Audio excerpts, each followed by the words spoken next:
Ancient civilizations, cities, towns, and places forgotten by the winds of time, where people used to flourish, are now nothing but empty areas where nothing is to be found.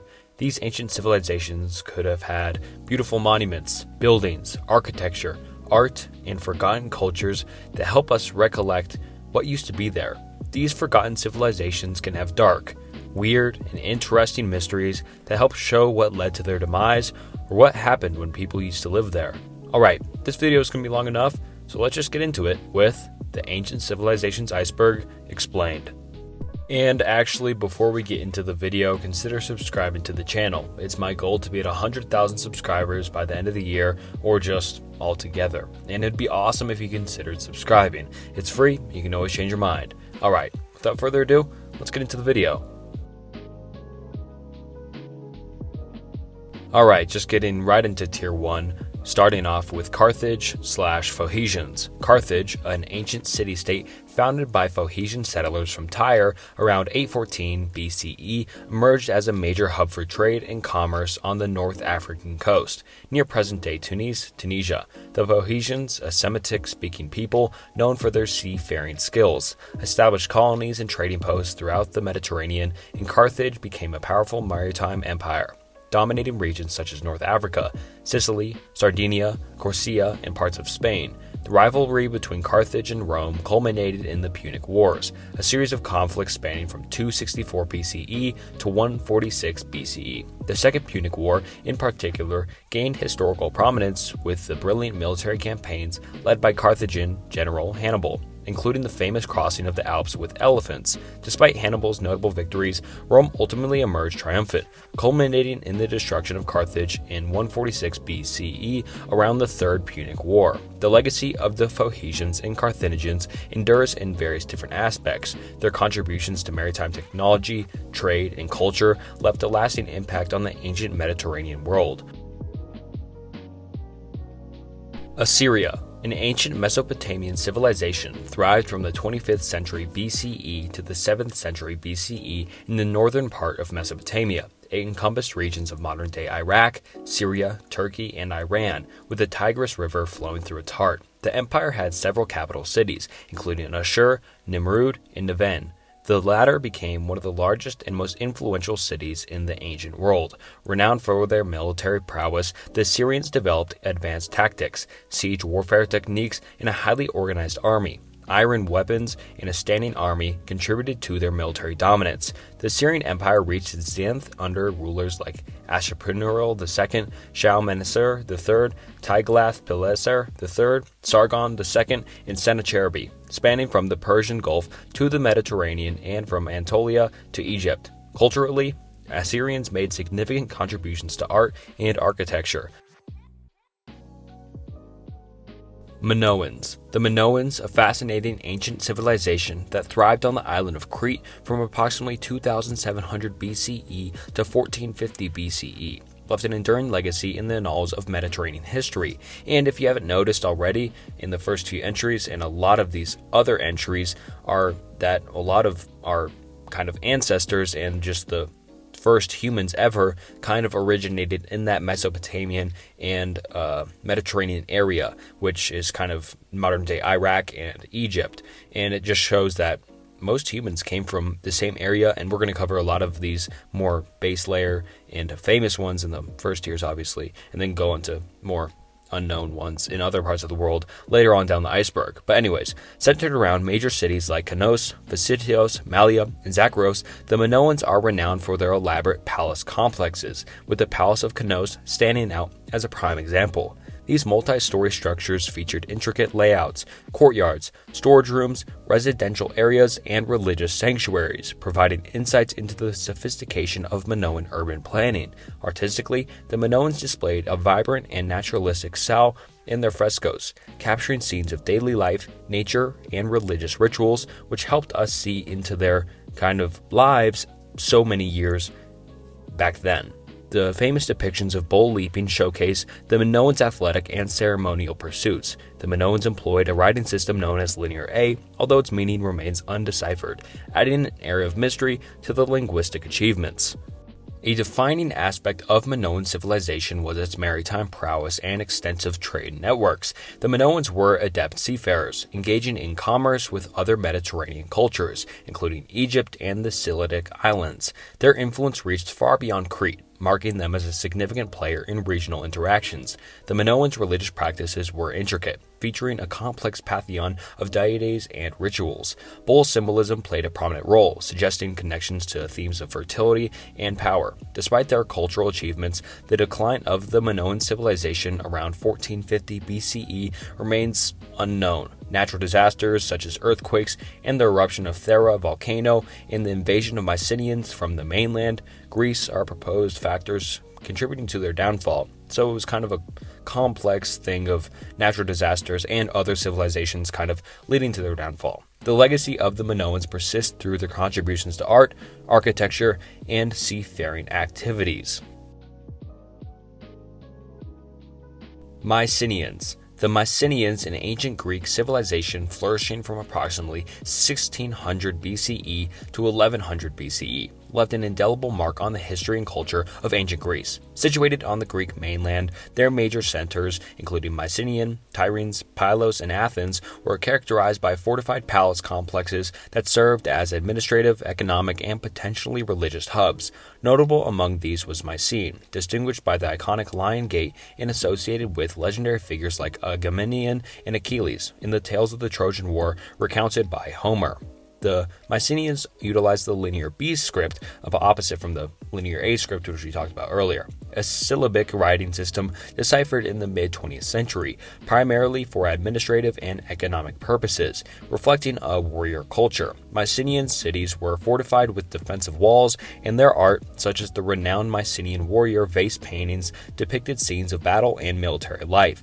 The Mycenaeans engaged in active trade, establishing connections with cultures across the Mediterranean, including the Minoans, as we just covered, and the influential regions as far as Sicily and as the Eastern Mediterranean as that far. The legendary Trojan War, a central theme in Homer's epics, is often associated with Mycenaean leaders like Agamemnon, contributing to the rich tapestry of Greek mythology. However, this historical accuracy of the Trojan War remains a topic of debate because a lot of people think that Homer just didn't really tell the full truth inside of his books. The decline of the Mycenaean civilization around 1100 BCE marked the end of this era, with factors such as internal unrest, invasions, and socio-economic changes played roles in the complex process.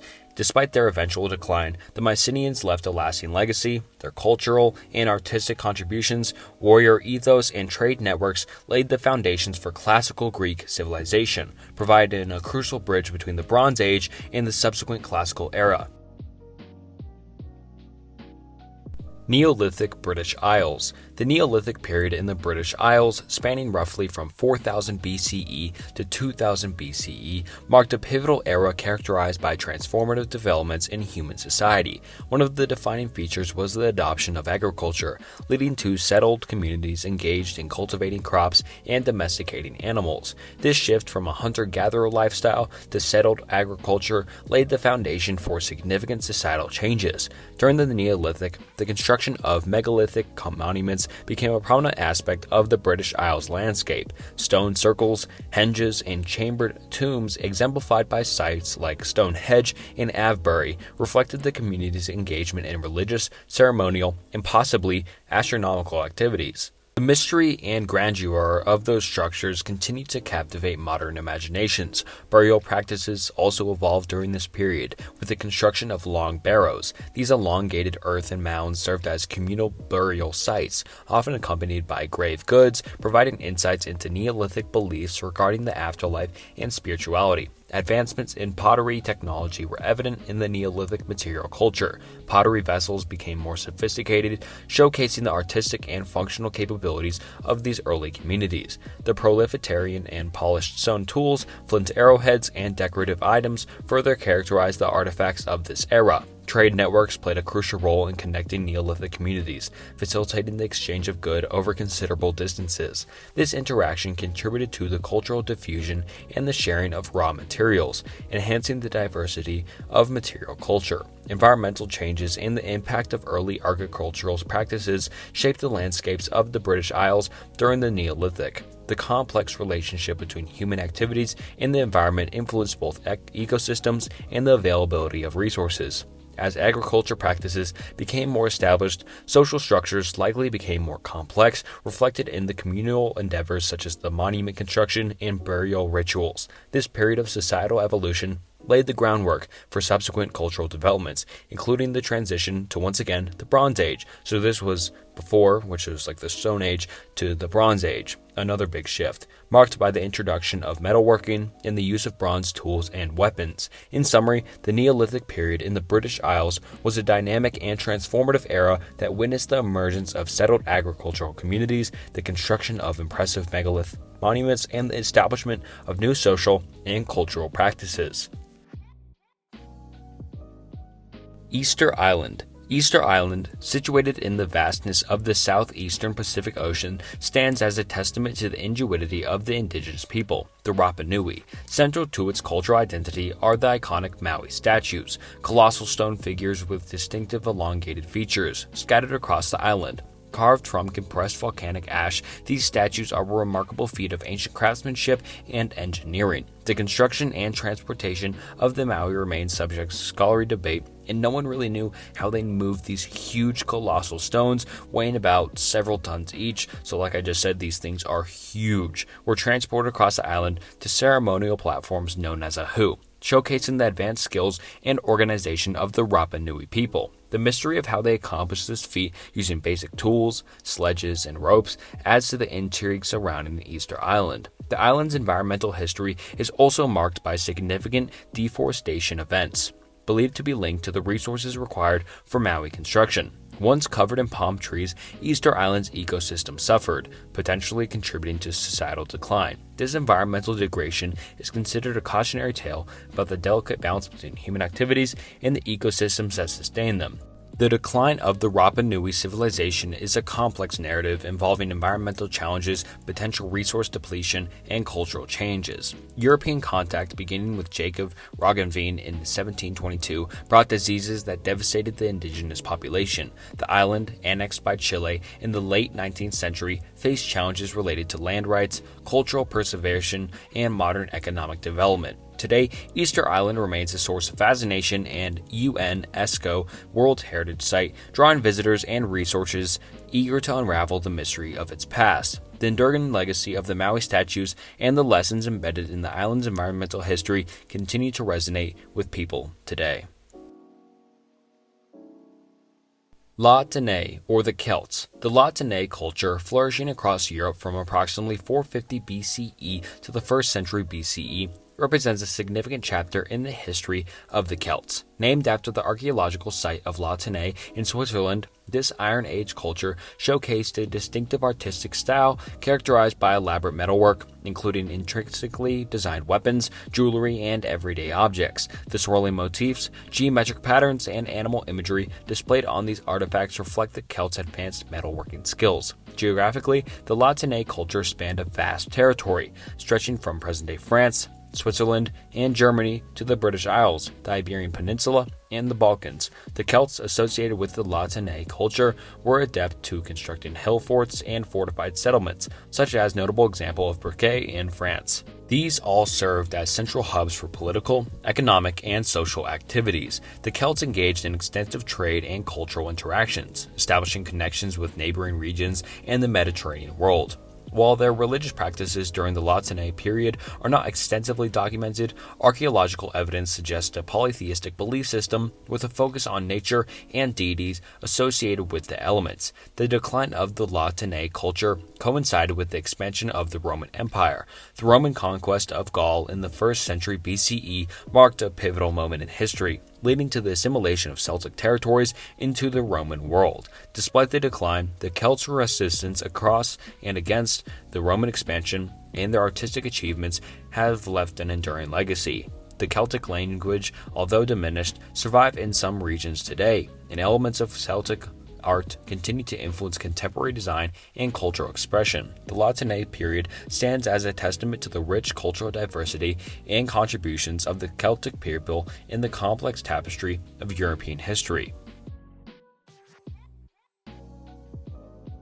Alright, now on to Tier 2, starting off with the Etruscans. The Etruscans, an ancient civilization in central Italy from the 8th to the 3rd century BCE, are characterized by a rich cultural heritage that significantly influenced the development of the region. Originating in the central Italian territories in Tuscany, Umbria, and Lazio, the Etruscans established a network of city-states known for advanced urban planning, monumental architecture, and sophisticated infrastructure, including drainage systems and roads. They, Charnica and Cerveti, are among the prominent Etruscan cities that flourished. The enigma of the Etruscan language persists as it remains unclassified without any known language families. Although deciphered to some extent, their written records, often inscribed in a script distinct from the Latin alphabet, still pose challenges to comprehensive translation. Etruscan art, characterized by vibrancy and intricate details, encompassed frescoes, sculptures, and pottery reflecting their cultural prowess. Active participants in Mediterranean trade, the Etruscans engaged in commerce with Greeks and other neighboring cultures. Their influence on early Rome is pretty significant, contributing to cultural exchange and leaving a lasting impact on Roman art, religion, and urban planning. Etruscan religious practices were polytheistic, featuring divination and a strong emphasis on interpreting omens and auspices. Etruscan tombs stand as a testament to their unique architectural designs. Tumuli, chamber tombs, and necropolises were adorned with elaborate frescoes depicting scenes of daily life, religious rituals, and beliefs about their afterlife. The decline of the Etruscan civilization is attributed to factors such as military conflicts, internal strife, and eventual absorption into the expanding Roman Republic by the end of the 3rd century BCE. Despite the limited direct written records left by the Etruscans, their legacy endures through the profound impact on early Roman civilization. Elements of Etruscan art, religious practices, and urban planning became integral to the fabric of ancient Italy and the subsequent Roman Empire. Olmecs. The Olmecs, an ancient Mesoamerican civilization, emerged along the Gulf Coast of present-day Mexico from around 1400 BCE to 400 BCE, establishing themselves as the cradle of Mesoamerican civilization. Flourishing in tropical lowlands of Veracruz and Tabasco, the Olmecs created a distinctive cultural legacy that influenced subsequent Mesoamerican cultures, including the Maya and the Aztecs, which were really famous civilizations. Renowned for their colossal heads carved from basalt, the Olmecs showcased advanced sculptural skills. The massive stone representations believed to depict Olmec rulers remain iconic symbols of their civilization. The ceremonial central of La Venta, featuring earthen mounds, pyramids, and intricate drainage systems, provide insight into the Olmecs' architectural and engineering prowess. The Olmecs emerged in agriculture, cultivating staple crops like maize, beans, and squash. Their society exhibited a complex societal structure with elite rulers, and their trade networks connected them with neighboring Mesoamerican cultures. While the Olmecs are believed to have used a writing system, it remains undeciphered, necessitating a reliance on architectural discoveries for insights into their history and their culture. Around 400 BCE, the Olmec civilization experienced a decline, and the reasons for this remain speculative. Factors such as environmental changes, possibly induced by volcanic activity, or shifts in river patterns, along with social and political transformations within their society, are considered potential contributors to their downfall. Despite their relatively brief dominance, the Olmecs left a profound legacy. Nubia.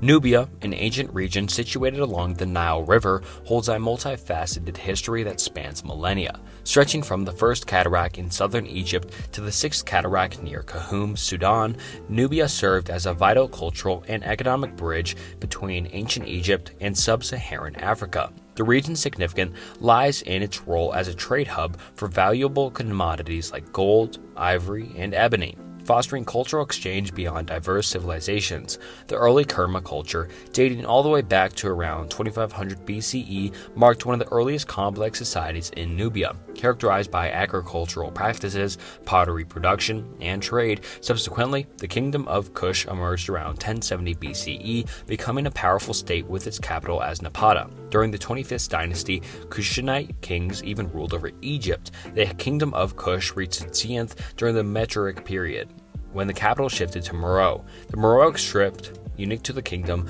remains one partially deciphered, adding an air of mystery to the historical record. However, the decline of Kush occurred around the 4th century CE, influenced by changes in trade routes and the ascent of the kingdom of Axum in Ethiopia. Nubia's historical trajectory continued as it underwent Christianization in the later centuries, becoming a significant center of Christianity in Africa. The Christian Nubian kingdoms of Makria and Alida maintained connections with both Byzantium and the Islamic world during the medieval period. Nubia's architectural sites, such as those at Kerma, Napata, and Meroe, have provided invaluable insights into the complexities of the ancient civilizations. Indus Valley. The Indus Valley civilization, emerging in the 3rd millennium BCE, stands as one of the earliest urban civilizations in the northwestern part of the Indian subcontinent, encompassing a vast region that includes present-day Pakistan, India, Afghanistan, and Iran. Its hallmark cities such as Harappa and Mohenjo-Daro exemplified remarkable urban planning and infrastructure in the once ancient city. Streets laid out in grid pattern and an advanced drainage system showcase the civilization's sophisticated approach to urban living, with the iconic Great Bath and Mohenjo-Daro serving as a testament to their engineering prowess. One of the most enduring mysteries of the Indus Valley civilization lies in the undeciphered writing system. Despite the presence of a script on seals and artifacts, the absence of bilingual text has hindered efforts to interpret this ancient writing. The civilization engaged in extensive trade, connecting with distant regions like Mesopotamia. Architectural evidence points to a well-developed economic system, including standardized weights and measures, built upon an agricultural foundation. The Indus Valley people cultivated crops such as wheat, barley, and various fruits and vegetables, benefiting from the proximity to the Indus River for irrigation. Distinctive artifacts, including intricately designed pottery, seals, and terracotta figurines, reflect a rich artistic and cultural tradition. The religious practices of the civilization remain elusive, with depictions of human-like figures on numerous artifacts suggesting deities but leaving much to interpretation. Despite its cultural achievements, the Indus Valley civilization experienced a decline around 1900 BCE, and the exact cause remains speculative. Proposed factors include environmental changes, such as alterations in the course of the Indus River, alongside potential social, economic, or political factors. The legacy of the Indus Valley civilization endures, with its contributions to urban planning, trade, and agriculture laying the foundations for subsequent cultures in the Indian subcontinent. Hittites. The Hittites, an ancient Indo-European people, left an indelible mark on the history of the ancient Near East. Flourishing in Anatolia, which is modern-day Turkey, the Hittites rose to prominence in the 17th century BCE during the Hittite Old Kingdom. Notable rulers like Hittite I expanded Hittite territories, setting the stage for their power under Suplemia I and Merlissi II in the 14th century BCE. The Hittites were formidable empire builders, extending their influence into northern Syria and conquering Babylon. Their legal code, often referred to as the Laws of the Hittites, reflected a commitment to justice, covering various different aspects of daily life and social interactions. Engaged in conflicts with the Mitanni kingdom, the Hittites were also party to the Treaty of Kadesh, one of the earliest surviving peace treaties, signed with the Egyptians in the 13th century BCE. The Hittites practiced a polytheistic religion, worshipping deities in Teshtub and Arniti. Their religious rituals involved elaborate ceremonies and offerings. After a period of decline, the Hittites experienced a resurgence in the 13th century BCE, known as the Hittite New Kingdom under King Suplemia II. However, their empire ultimately collapsed around 1100 BCE during the Late Bronze Age collapse, attributed to internal strife, external invasions, and broader disruptions. Philistines. The Philistines, originating from the Aegean region, migrated to the southern coast of Canaan around the 12th century BCE, establishing a confederation of 5 major city-states: Ashkelon, Ashdod, Ekron, Gath, and Gaza. Their prominence is vividly depicted in the biblical narrative, particularly in the context of conflicts with the Israelites. The Philistines played a central role in episodes such as the Battle of Ephek and the capture of the Ark of the Covenant, becoming architectural foes, with figures like the giant warrior Goliath symbolizing their formidable presence. Known for their distinctive material culture, the Philistines left a tangible archaeological footprint, especially in pottery adorned with unique motifs. The cities they founded were centers of daily life, and excavations have uncovered evidence of houses, tools, and religious practices. Despite their adversarial relationship with the Israelites, there was cultural exchange, as seen in the adoption of certain Philistine pottery styles and iconography influencing Israelite art. The biblical story of Samson, a judge renowned for his strength, is entwined with the Philistines, featuring episodes of conflict and intrigue with each other, including Samson's relationship with Delilah. However, the power of the Philistine city-states waned in the 7th century BCE due to the expansion of the Neo-Assyrian Empire. Cities like Ashkelon faced destruction by the Assyrians in 604 BCE, marking the decline of the Philistine influence. The legacy of the Philistines is multifaceted, contributing to the cultural and historical tapestry of the Eastern Mediterranean.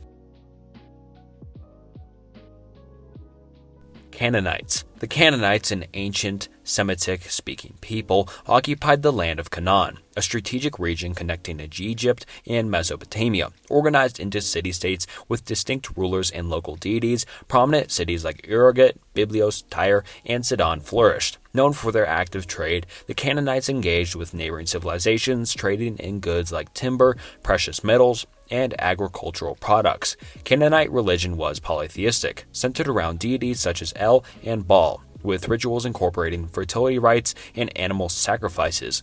Culturally, the Canaanites made significant contributions, including the development of an early alphabetic writing system that influenced later scripts.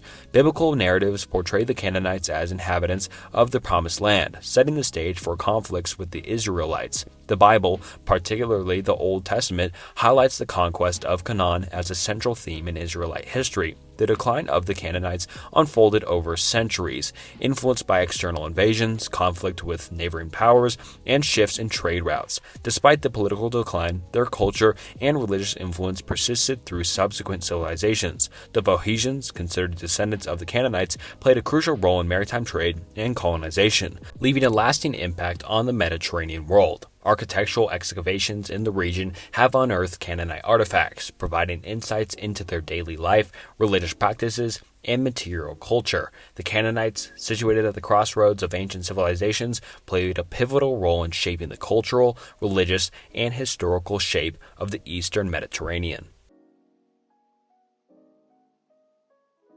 Goblet Tepe, situated in the southeastern Turkey, stands as a testament to the ancient ingenuity of its builders. Dating all the way back to the 10th and 9th millennium BCE, it ranks among the world's oldest monumental structures, comprising circular and oval-shaped structures with massive limestone pillars adorned with intricate carvings of animals and symbols. Goblet Tepe challenges conventional notions about the capabilities of ancient hunter-gatherer societies. The purpose of Goblet Tepe remains a subject of scholarly inquiry, with the prevailing consensus that it served as a ceremonial or ritual function. Its alignment with celestial events suggests a possible astronomical connection, while the carvings of animals and abstract symbols on the pillars provide glimpses into the religious or symbolic beliefs of its builders. Constructed by a community of hunter-gatherers, the site's complexity and scale underscores a high level of organization and communal effort. Its discovery in the 1990s, followed by the excavations led by Klaus Schmidt, has reshaped our understanding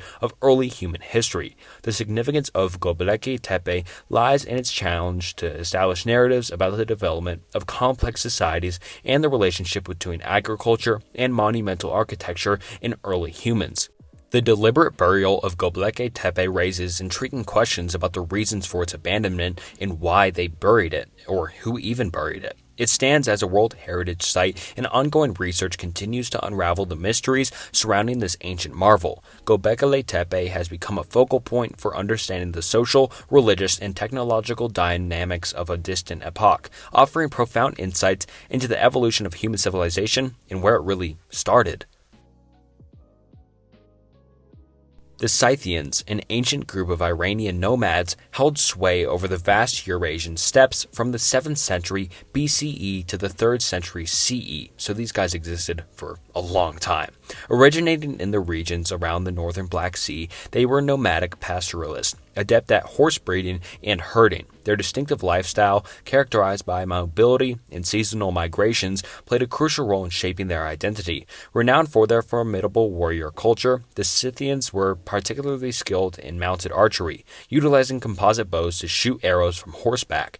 This prowess made them a formidable force in the eyes of their contemporaries, including the Greeks and the Persians. Ancient writings, such as those by Herodotus, provide insights into their nomadic existence and martial achievements. The architectural record of the Scythians is marked by their distinctive burial practices, notably the kurgans or burial mounds. These sites, rich in grave goods, offer a glimpse into their material culture and customs. The Pizarric burials in the Atayal Mountains, featuring well-preserved mummies and elaborate artifacts, are particularly significant for understanding Scythian traditions. Interacting with neighboring civilizations, the Scythians left an imprint on their cultural landscape.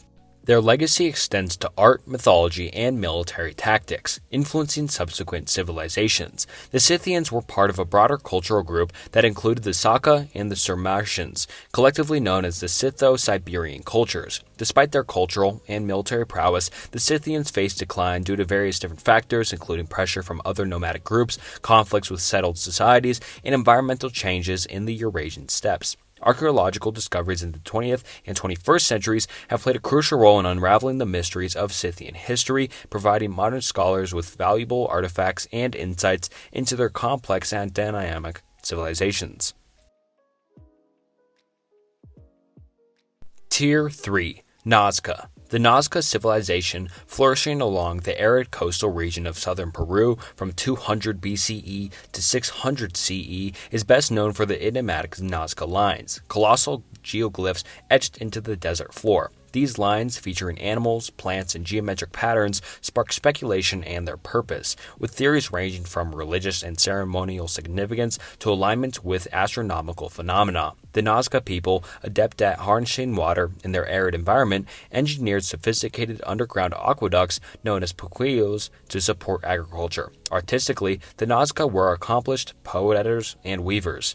These ceramics exhibited intricate designs and polychrome decorations, often depicting mythological and religious themes. Nazca textiles, renowned for their complexity and vibrant colors, featured images of animals, plants, and mythical beings. Ceremonial centers like Cahuji, which is an adobe, pyramids, and platform mounds, played a central role in Nazca religious rituals and administration. The decline of the Nazca civilization around 600 CE remains a puzzle, and no one really knows what happened to them, with factors like environmental changes and social shifts likely contributing to their end. The Nazca succeeded the Parcas culture and incorporated some of their achievements, particularly in textiles. Ongoing architectural research, including excavations at sites like Cahuchi, continues to unravel the mystery surrounding the Nazca people, shedding light on their daily lives, their cultural practices, and technological advancements. Anasazi. The ancestral Puebloans, commonly known as the Anasazi, were an ancient Native American culture that thrived in the Four Corners region of southwestern United States. Renowned for their distinctive architecture, they left a lasting mark with cliff dwellings and multi-story pueblos, particularly notable at sites like Mesa Verde, Chaco Canyon, and Canyon de Chile. This cultural evolution of the ancestral Puebloans, including periods like the basket maker and Pueblo, with advancements in construction techniques and pottery evident in the latter. Agriculturally adept, the ancestral Puebloans cultivated maize, beans, and squash, developing sophisticated water conservation methods in the arid environment. Trade networks centered around hubs like Chaco Canyon facilitated the exchange of goods, including turquoise, shells, and pottery. The construction of kavahs, subterranean ceremonial structures, reflected their complex belief systems and participation in rituals linked to the agriculture, celestial observations, and community cohesion. By the late 1200s, the ancestral Puebloan population declined, possibly due to environmental changes, resource depletion, and other social factors. Some communities migrated southward, contributing to the formation of modern Puebloan tribes. The rock art left behind, including petroglyphs and pictoglyphs, serves as a testament to the cultural richness and spiritual expressions. And I think these things look so cool, and it's crazy how they even built them. Tiwanaku, the capital of the ancient Tiwanaku civilization, is situated on the Bolivian Altipano near Lake Titicaca. Thriving around 300 BCE to 1100 CE, Tiwanaku served as a significant cultural and economic hub, influencing the Andean region's religious, artistic, and architectural practices. The site's strategic location facilitated agriculture through sophisticated water management systems, showcasing the Tiwanaku people's adeptness at cultivating crops in a high-altitude environment. Architecturally, the Tiwanaku is renowned for its monumental structures, including the Akanapa Pyramid and the Puma Panku Complex. These showcase advanced engineering skills, precision stone cutting, and the use of massive stones. The site's religious significance is evident in features like sunken courts, terraces, and the iconic Gateway of the Sun, adorned with intricate carvings linked to ceremonial and religious practices. Tiwanaku art reflects distinctive iconography, featuring human-like figures with elaborate headdresses and animal motifs, providing insights into the civilization's religious and cosmological beliefs. Despite its decline around the 11th century, Tiwanaku's legacy endured through subsequent Andean cultures. The Inca, in particular, held Tiwanaku in reverence, incorporating elements of its agriculture and other art into their structures. The reason for Tiwanaku's decline remains complex, possibly involving environmental changes, resource depletion, and internal factors. Ongoing architectural investigations continue to unveil new discoveries, enriching our understanding of the Tiwanaku civilization and its contributions to the cultural tapestry of the Andean region. Tiwanaku stands as a testament to the ingenuity and the cultural achievements of ancient Andean societies, leaving an impact on the architectural and historical landscape of South America. Nabateans. The Nabateans, an ancient Arab people, thrived in the crossroads of northern Arabia and southern Levant, establishing a prominent kingdom with Petra as its capital. Petra, the jewel of Nabatean architecture, is renowned for its rock-cut structures, including the iconic Al-Qanats and the monastery. The Nabateans capitalized on their strategic location along major trade routes, notably the incense route, facilitating the exchange of valuable goods between southern Arabia and the Mediterranean. Skilled merchants, they played a crucial role in the transportation of spices, incense, and myrrh. One of the most notable aspects of Nabatean engineering was their advanced water management systems, essential for sustaining life in the semi-arid region. Petra's survival hinged on dams, cisterns, and underground channels that effectively captured and stored water. The Nabateans developed a distinctive culture with influences from Arabian, Hellenistic, and local traditions. Their religious practices involved a pantheon of deities, and inscriptions in an evolving Arabic script prove insights into their linguistic and religious heritage. In the early 2nd century CE, the Nabatean kingdom was annexed by the Roman Empire, leading to the period of Roman influence in the region. The decline of Petra and the Nabatean culture ensued, influenced by shifts in trade routes, economic dynamics, and the waning importance of the incense trade. Petra was eventually abandoned, and the city's rediscovery in the 19th century fueled architectural interest. The legacy of Nabateans endures through the architectural marvels of Petra. Cycladic culture. The Cycladic culture, flourishing in the Aegean Islands during the early Bronze Age, is characterized by its unique artistic expression and the maritime society. Spread across islands like Delos, Mykonos, and Santorini, the Cycladic people engaged in seafaring, fishing, and trade, connecting them with their neighboring cultures. Notably, their distinctive art is exemplified by marble figurines depicting abstracted and nude human forms. These figurines, often found in burials, suggest a ritual or funerary significance, providing a glimpse into the spiritual beliefs of the Cycladic people. Burial practices were integral to understanding their culture, with graves containing offerings and sometimes featuring cis graves or tombs. the Cycladic people maintained interactions with contemporaneous civilizations, including the Minoans, or Crete, and mainland Greek cultures, influencing artistic styles and material culture. Active participation in trade networks facilitated the exchange of goods like obsidian, metals, and marble, contributing to the cultural vibrancy of the Cyclades. The decline of the Cycladic culture, occurring around the transition to the Middle Bronze Age, remains shrouded in some mystery. Factors such as environmental changes, resource depletion, or external influences may have played a role. Notably, the eruption of Thera volcano around 1600 BCE had broader implications for the Aegean region. Though its specific impact on the Cycladic culture is a subject of debate, archaeological excavations on various Cycladic islands have unearthed a wealth of artifacts, including the iconic marble figurines, pottery, and tools. These findings contribute significantly to our understanding of Cycladic daily life, their burial practices, and the interconnectedness of ancient Aegean cultures. Lydia, an ancient kingdom in western Asia Minor, occupied a strategic region along the Aegean Sea in what is now western Turkey. Its capital, Sardis, situated on the western Hermus River, became a thriving cultural and economic center, with legendary wealth associated with the Pacatulus River. Renowned for its adoption of coinage, Lydia played a pivotal role in shaping early monetary systems and how money kind of came into use in early civilizations. Using the natural alloy ecloderm for minting coins, the Lydians had cultural ties with both Greek and Anatolian civilizations, blending influences to enrich their own cultural heritage. The Lydian kingdom gained historical prominence with legendary figures like King Gyges and notably King Crassus, famed for his wealth. However, the wealth and power of Lydia faced a turning point in the mid-6th century BCE when it was conquered by Cyrus the Great, marking Lydia's incorporation into the Persian Empire. Herodotus, the ancient Greek historian, provided valuable insights into Lydia's history, customs, and their notable events. Despite Lydia's absorption into larger empires, including the Persian and later the Hellenistic realms, its legacy endured. The Lydians' contribution to the introduction of coinage had a lasting impact on trade and economic systems.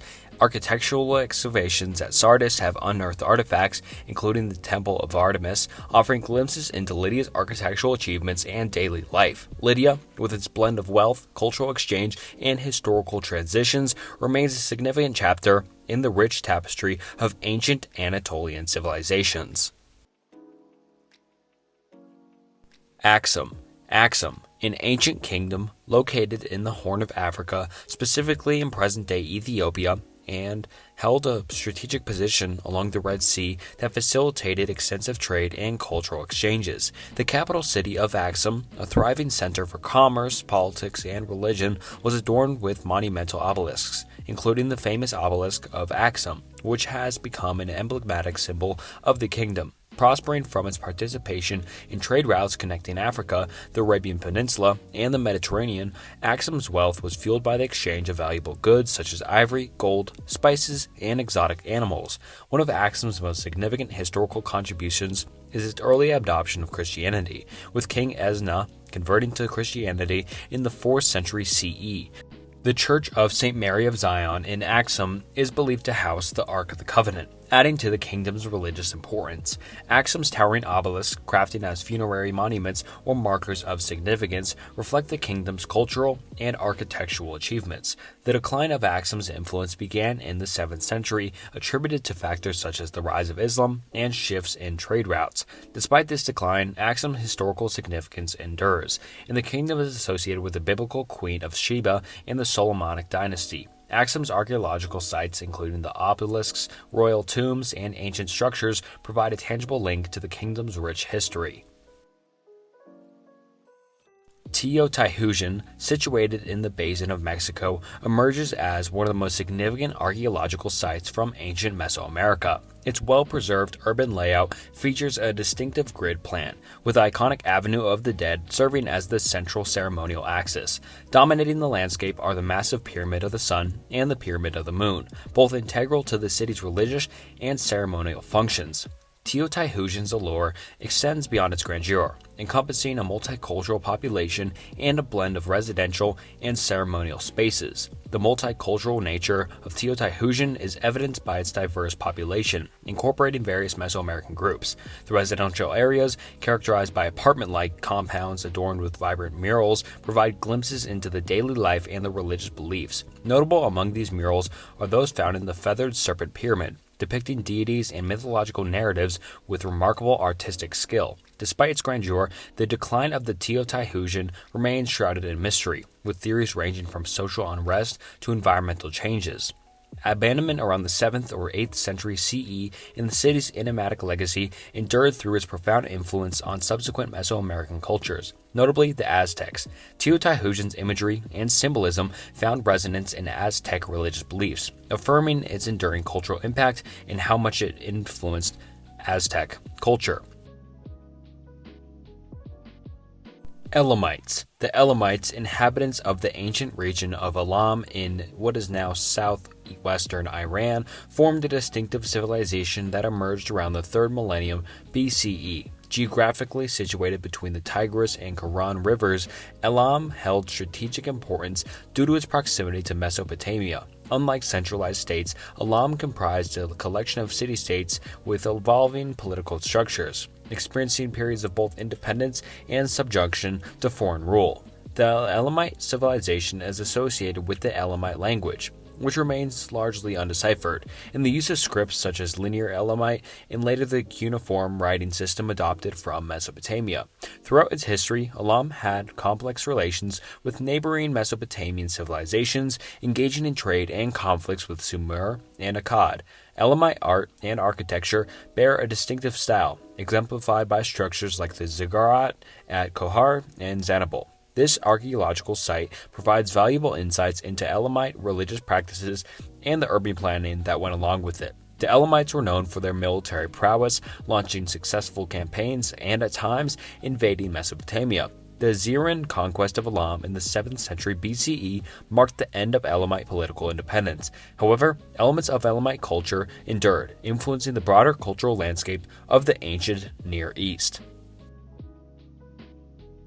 Gunung Padang, located in West Java, Indonesia, has become a site of fascination and speculation due to its unique geological features and the possibility that it may be an ancient man-made structure. Positioned on a volcanic mountain, the site exhibits a stepped pyramid-like formation, prompting discussions about its potential as one of the world's oldest man-made structures. The controversy surrounding Gunung Padang revolves around its age, with claims suggesting it could date all the way back thousands of years, making it a candidate for one of the earliest known human constructions. The megalith structures at Gunung Padang consist of terraces, stone columns, and basalt slabs, contributing to the speculation that it might be a man-made pyramid. Archaeological excavations have been conducted to unravel the site's history and the significance along with it, and ongoing research is attempting to establish its age and the cultural context. Despite these efforts, the mainstream archaeological community remains cautious about it, and claims of Gunung Padang being an ancient pyramid or remnant of an advanced prehistoric civilization are highly controversial. The Indonesian government has supported research at Gunung Padang involving institutions like the National Research Center for Archaeology. Additionally, this site holds cultural and spiritual importance for the local Sudanese people, leading to rituals and ceremonies being conducted at the location. Gunung Padang stands as a complex archaeological puzzle, with its true nature and historical significance yet to be definitively determined. Yamna. The Yamna culture, flourishing on the Pontic-Caspian steppe during the late Copper Age and early Bronze Age, which was around 3,300 BCE to 2,600 BC, just for reference of the Copper Age and the early Bronze Age, was characterized by its nomadic, pastoralist lifestyle. The expansive grasslands of the region provided an ideal environment for the Yamna people, who relied on herding cattle, sheep, and horses for subsistence. One of the most distinctive features of the Yamna culture was the use of kurgans, or burial mounds, which contained a variety of grave goods such as pottery, weapons, tools, and ornaments that went inside of these graves. These kurgans not only served as burial sites, but also played a role in shaping the landscape of the steppe. The Yamna culture is closely associated with the spread of Indo-European languages. Scholars posit that the Yamna people played a pivotal role in the diffusion of Indo-European linguistic and cultural elements across vast regions. This cultural exchange is reflected in the archaeological record, where specific types of ceramics, metal artifacts, and burial practices associated with the Yamna culture has been identified. Genetic studies, particularly analysis of ancient DNA, have provided valuable insights into the genetic legacy of the Yamna people. Their influence can be traced into genetic makeup of present-day populations, particularly in parts of Europe and South Asia. The Yamna culture, with its nomadic lifestyle and cultural exchanges, contribute to the intricate tapestry of prehistoric Eurasia. Hallstatt culture. The Hallstatt culture, named after the site in Austria where its archaeological remains were first discovered, represents a significant phase in the European Iron Age. Originating in the Hallstatt-Dachstein area and region, the culture's influence expanded across Central and Western Europe. The Hallstatt people were known for their diverse economic activities, including salt mining, metalworking, agriculture, and trade. Salt mining in particular played a crucial role in their prosperity. And the term Hallstatt is just associated with prehistoric salt mining sites. So basically these people and the culture is just named after salt mining. The material culture of the Hallstatt people is characterized by skillfully crafted metalwork, including weapons, tools, and ornaments. Proficiency in bronze and iron metallurgy distinguished the Hallstatt culture, and their artifacts served both functional and decorative purposes. Burial practices featured the use of tumuli, with elite individuals interned in richly furnished graves. These burials provided valuable insights into social stratification and the cultural significance attributed to specific individuals within the society. Trade and cultural contacts were integral to the Hallstatt culture, evident in the distribution of artifacts and materials across the regions. Alright, now on to Tier 4, starting off with the Beaker culture. The Beaker culture, emerging in the 3rd millennium BCE, stands as a distinctive archaeological phenomena that left an indelible mark on the prehistoric landscape of Europe. Originated in the Iberian Peninsula around 2800 BCE, the culture's influence gradually expanded across Western and Central Europe, reaching as far as the British Isles and as the Carpathian Basin. The culture derives its name from the iconic bell-shaped pottery characterized by flattered lips and often adorned with decorative patterns, particularly the distinctive beakers used for various purposes, including communal drinking. Material culture associated with the Beaker people extends beyond pottery, encompassing a range of artifacts that signify technological advancements. Notably, the use of copper and bronze marked a crucial transition, reflecting the adoption of metal tools and weaponry.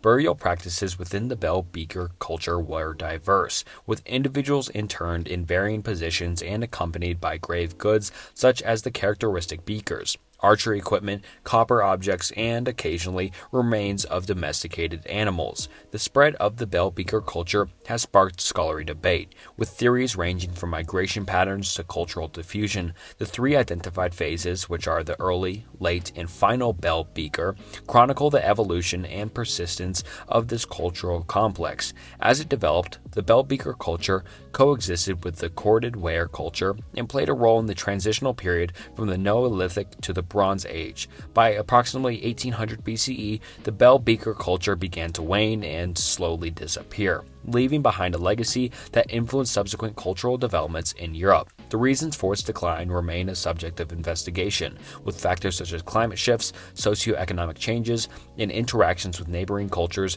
being considered. Despite its eventual decline, the Beaker culture remains a pivotal phase in European prehistory, making a dynamic period of technological innovation, cultural exchange, and the shaping of early European societies. Toltecs. The Toltecs, a prominent pre-Columbian civilization, emerged in central Mexico during the early post-classic period around 900 to 1100 CE, associated with the legendary figure Quetzalcoatl, a feathered serpent deity. The Toltecs considered him a cultural hero and, in some accounts, an exiled ruler. Their capital city, Tula, or Tolan, situated near present-day Tula de Alden in Mexico, stood as a testament to their architectural prowess, featuring notable structures like the Pyramid of Quetzala. Renowned for military strength and expansive political influence, the Toltecs established a powerful state that controlled a significant portion of Mesoamerica. Engaged in extensive trade networks, they facilitated the exchange of goods and cultural influences across the entire region. So these guys were basically just owned the entire Mesoamerica area, with iconic examples such as the Atlantean figures in the Pyramid of Quetzala. Despite their achievements, the decline of the Toltec civilization remains shrouded in mystery. Factors such as environmental changes, political instability, internal conflicts, and external pressures from invading groups may have contributed to their downfall. Nevertheless, the Toltecs left an enduring legacy, and the Aztecs, who succeeded them in central Mexico, held the Toltecs in high esteem, adopting and integrating elements of Toltec culture into their own. The Toltecs made notable contributions to Mesoamerican culture, including advancements in metallurgy, art, and architecture. Jamon. The Jamon period, spanning from approximately 10,500 to 1500 BCE in Japan, so these guys were around for like 9,000 years, so these guys basically just existed in Japan for all of its history, is a crucial chapter in the prehistoric development of the archipelago. Characterized by its distinctive cord-marked pottery, and the Jamon culture reflects the lifestyle of hunter-gatherers and fishermen. The period is divided into early, middle, and late Jamon phases, each exhibiting unique characteristics. Central to Jamon culture is the remarkable pottery that bears cord-impressed decorations. These vessels, ranging in shape and size, served both practical and ceremonial purposes. The Jamon people, living in pit dwellings that with thatched roofs, relied on a diverse range of resources, including seafood, nuts, berries, and game. Cultural diversity was a notable aspect of the Jamon period, with regional variations in pottery styles and other practices. Despite their primary hunter-gatherer lifestyle, the Jamon people developed advanced techniques in pottery production and crafted tools from stone, bone, and antler. Pottery, in particular, played a pivotal role in their daily lives, contributing to cooking, storage, and cultural expression. Burial practices during the Jamon period varied, encompassing simple pits and more elaborate stone-lined structures. Some burials include grave goods such as pottery vessels and ornamental items made of stone or bone. Archaeological findings also point to some existence of ceremonial sites, suggesting the presence of rituals and communal gatherings. The Jamon period marked a significant culture stage in Japan's prehistory, as it transitioned into the Yayoi period, characterized by the introduction of wet rice, cultivation, and metalworking. The Jamon legacy persisted, and the technological advancements and unique cultural practices of the Jamon people laid the foundation for subsequent periods in Japanese history. Yayoi. The Yayoi period, spanning approximately from 1000 BCE to 300 CE in Japan, signifies a transformative era following the Jamon period, which we just talked about. Named after the Yayoi district in Tokyo, this period brought about significant changes in Japan's cultural landscape. The introduction of wet rice cultivation, likely influenced by migrants from the Asian continent, marked a pivotal shift in the economy and social structure. Agriculture innovation allowed for settled communities, fostering larger villages and possibly the emergence of social hierarchies. A notable hallmark of the Yayoi period was the mastery of metalworking. With the Yayoi people producing bronze and iron items, this technological advancement over the preceding Jamon period played a crucial role in shaping material culture, introducing weapons, tools, and ceremonial objects.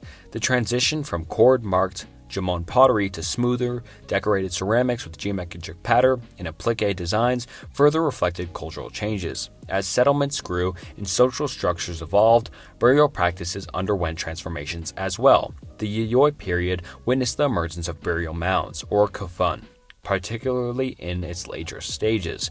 These mounds foreshadowed the Kofun period that followed, characterized by the construction of elaborate burial mounds for elite individuals. Interactions with neighboring regions, notably the Korean Peninsula and China, increased during the Yayoi period. This exchange facilitated the flow of goods, technologies, and cultural influences, contributing to the broader trajectory of Japanese civilization. The Yayoi period laid the groundwork for the subsequent Kofun period, which marked the formation of early Japanese states. In summary, the Yayoi period represents a dynamic phase in Japanese prehistory and really kind of got it into not really the modern, but more modern area following the Jafun period, which we talked about earlier.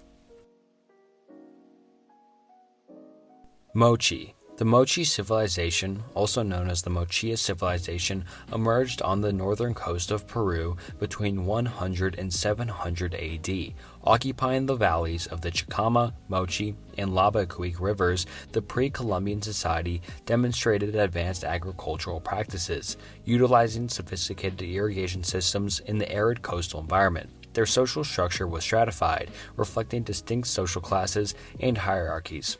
One of the most remarkable aspects of the Mochi civilization was their artistic prowess. Renowned for their pottery, the Mochi created intricate and expressive vessels depicting scenes from everyday life, religious rituals, and mythology.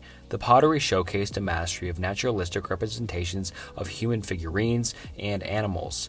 Additionally, the Mochi excelled in metallurgy, producing elaborate gold and silver artifacts that reflected their skilled craftsmanship. Religion also played a central role in Mochi society, with a complex belief system evident in their art and architecture. Ceremonial pyramids, such as the Huaca del Sol and Huaca de la Luna, served as religious and political centers. These structures were associated with rituals and ceremonies depicted in Mochi artwork. Despite their civilization's achievements, the Mochi eventually experienced a decline. The precise reasons for their downfall remains unclear and may involve a combination of different factors, including climate change, environmental degradation, internal conflicts, or external pressures. The huacas, or pyramids, left behind by the Mochi, such as the Huaca de Sol and Huaca de la Luna, stand as an enduring archaeological sites that continue to contribute to our understanding of this intriguing ancient civilization. Ongoing research and excavations further illuminate the complexities of the Mochi civilization and its place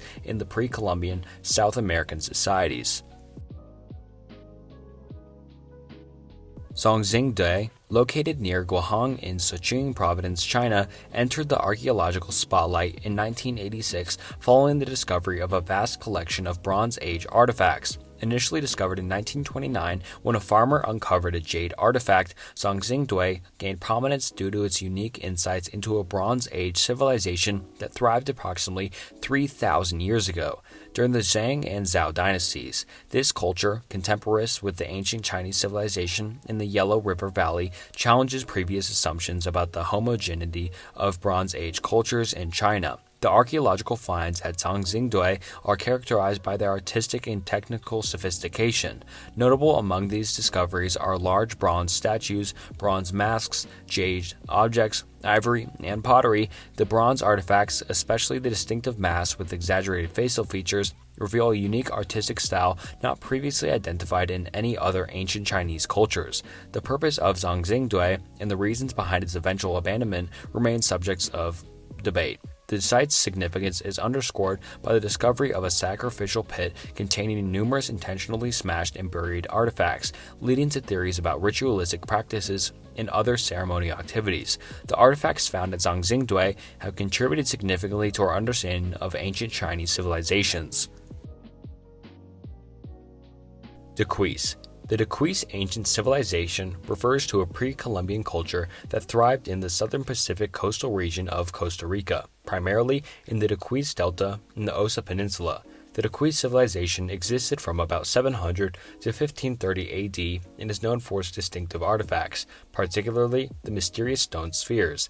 The Daquis culture left behind a remarkable archaeological legacy, with a focus on the creation of stone spheres ranging in size from small to monumental. These spheres, often referred to as the Daquis spheres or Costa Rican stone spheres, were crafted with precision and are scattered all throughout the Daquis Delta and the surrounding areas. The purpose of these spheres remains a subject of speculation, and various different theories suggest ceremonial, astronomical, or cultural significance. The archaeological sites associated with the Daquis ancient civilization provide valuable insights into their daily lives, their social organization, and cultural practices.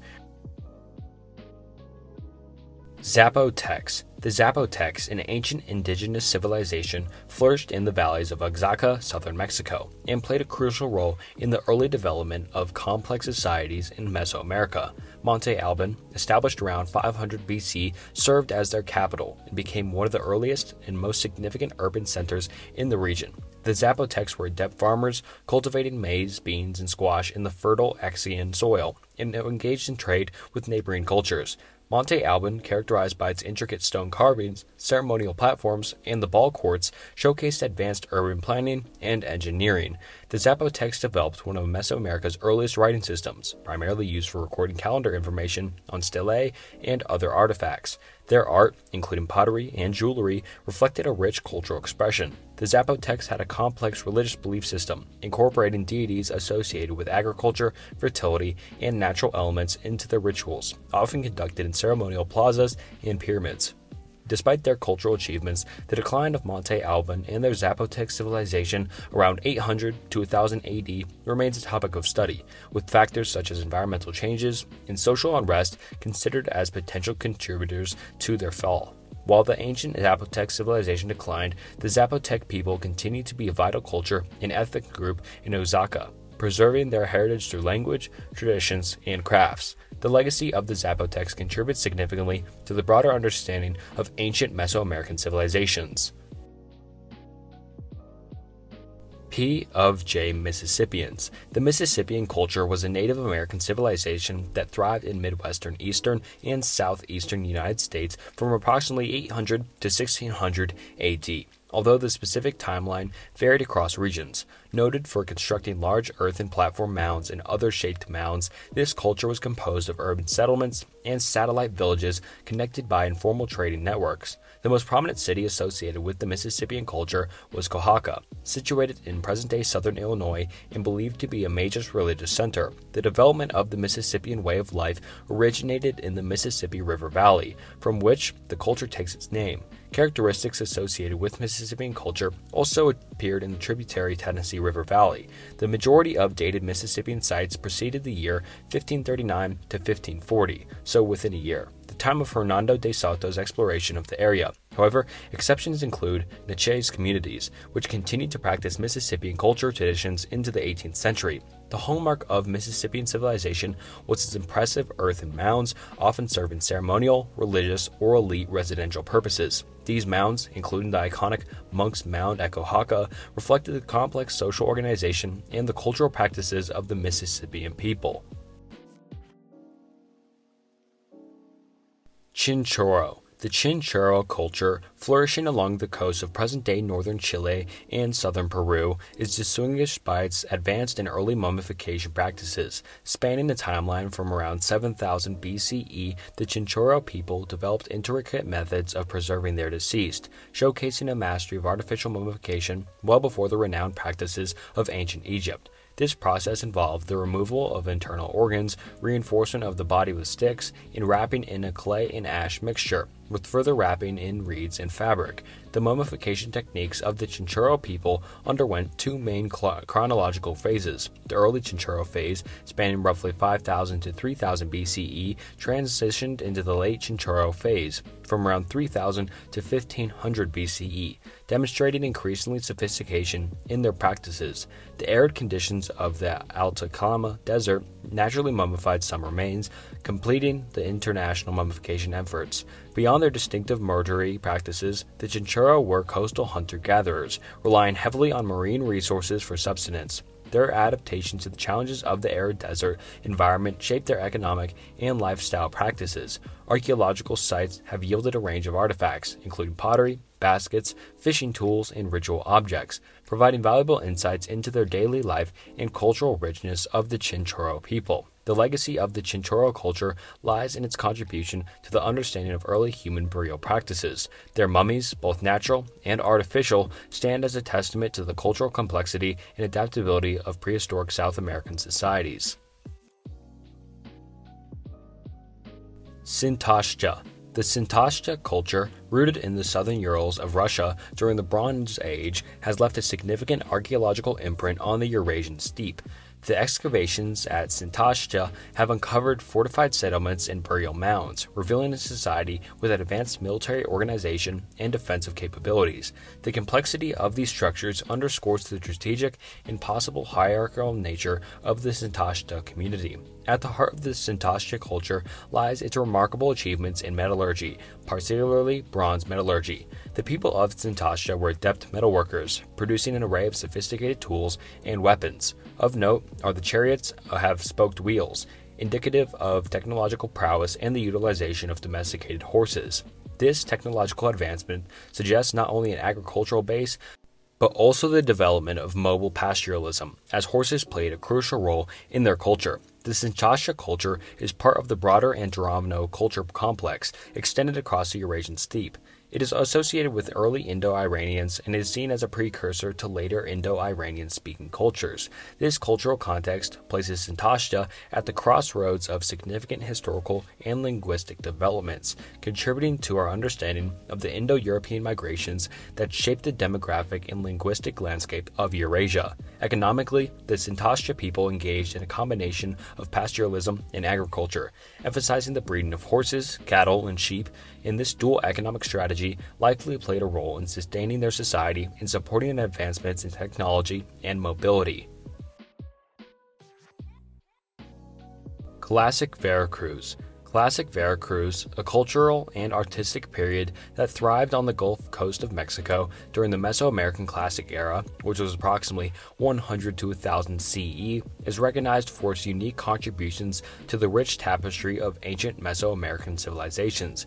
Situated in the coastal and lowland regions of modern-day Veracruz, this culture emerged from a fusion of influences, drawing from predecessors like the Olmec and the contemporaries such as Teotihuacan and the Maya.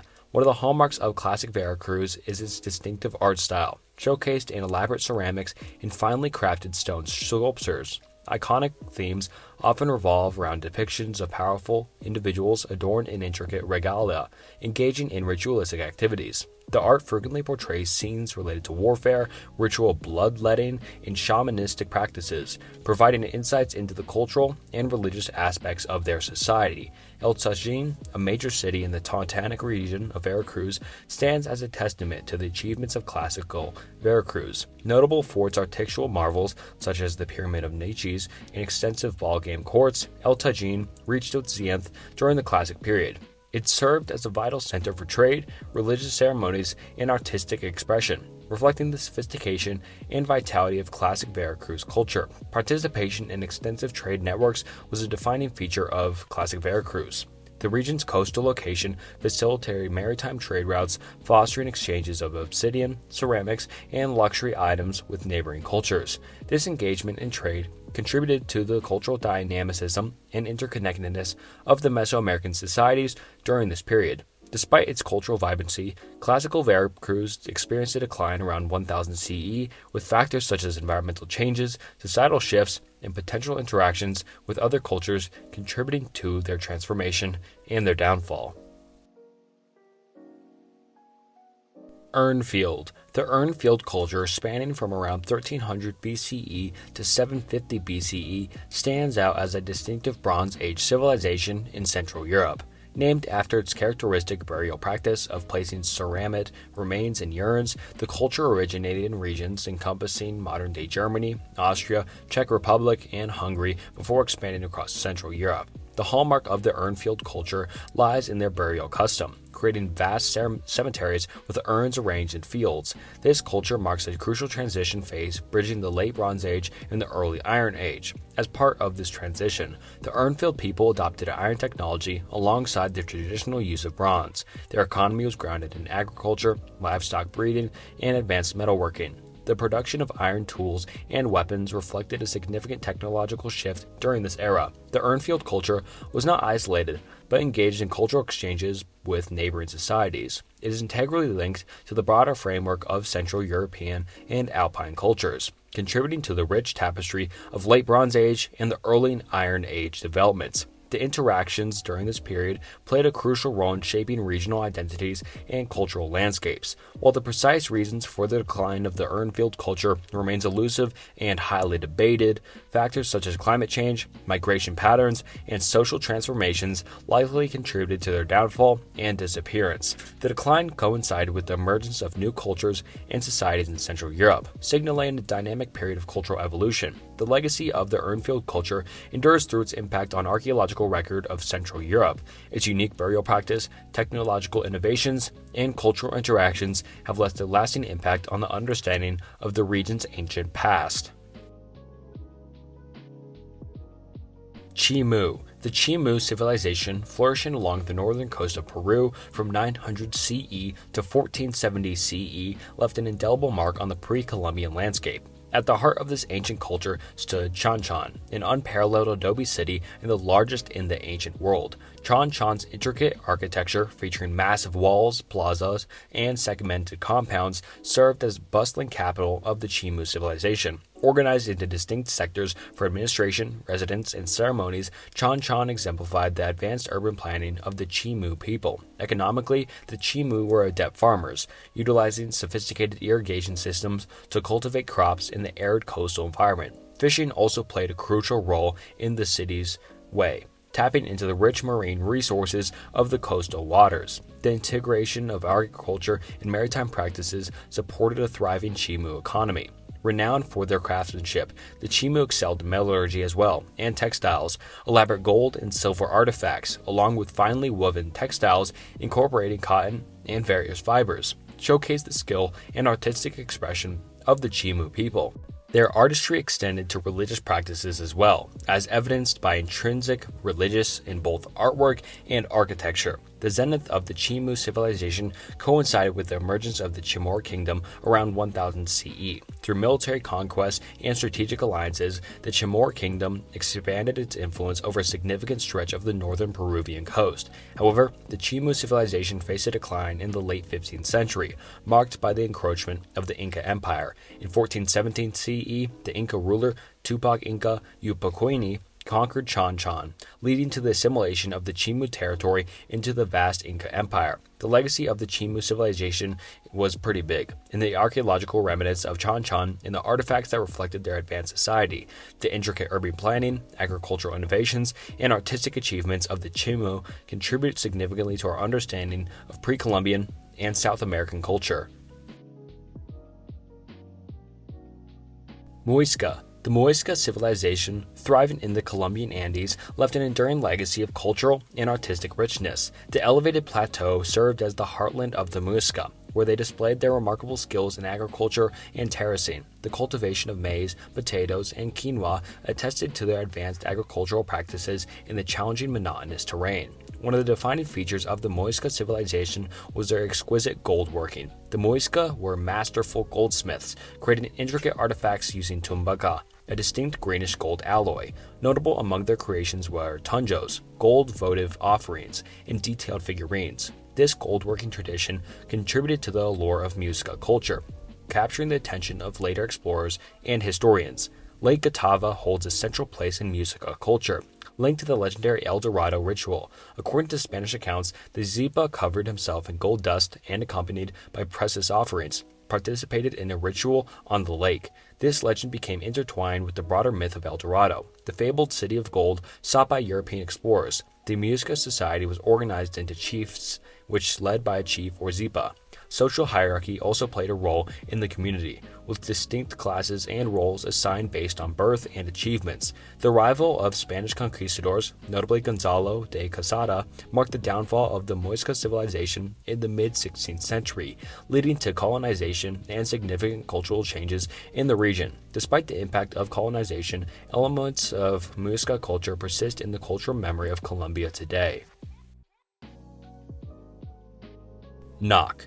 The Nok culture, flourishing in central Nigeria from around 1500 BCE to 200 CE stands as a testament to the early sophistication of African civilizations. The discovery of terracotta sculptures in the village of Nok in 1928 unveiled an extraordinary artistic tradition, with these sculptures recognized as some of the earliest examples of figurative art in sub-Saharan Africa crafted using the coiling method. Nok terracottas portray human figures adorned with intricate hairstyles, clothing, and accessories, showcasing a remarkable level of artistic skill and attention to detail. Beyond their artistic prowess, the Nok people were engaged in ironworking and agriculture. They demonstrated proficiency in metallurgy, producing iron tools and artifacts, and actively participated in agriculture, cultivating crops such as millet and sorghum.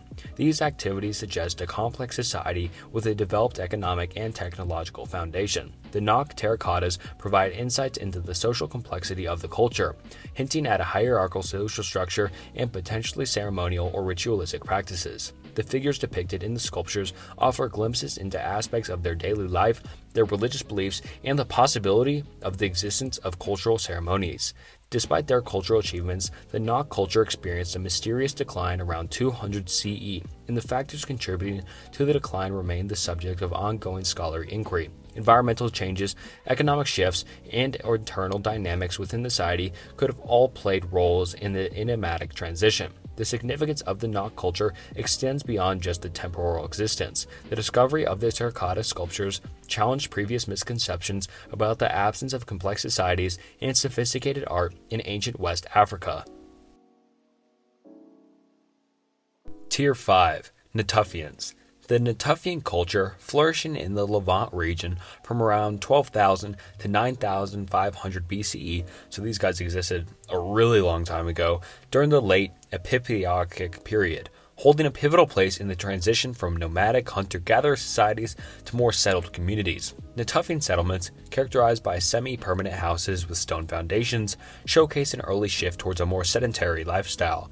As skilled hunter-gatherers, the Natufians employed diverse subsistence strategies. They hunted wild game, notably gazelles, and engaged in the harvesting of wild cereals. Evidence of sickles made from stones suggests early experimentation with plant cultivation. So these guys were kind of the first to ever start farming, hinting at the incipient stages of agriculture. Natufian mortuary practices reflect the level of social organization and symbolic behavior. Elaborate burials with grave goods, including items like shells and ochre, provide insights into their cultural and spiritual practices. Some burials feature the deceased in flexed positions, contributing to our understanding of their burial rituals. The Natufians crafted a variety of different tools and artifacts, including stone implements, grinding stones, bone tools, and artistic items such as figurines and carvings. The archaeological site of Jericho, a prominent Natufian settlement, stands as a testament to their habitation and marks one of the earliest instances of continuous human settlement. Noteworthy for its transitional role,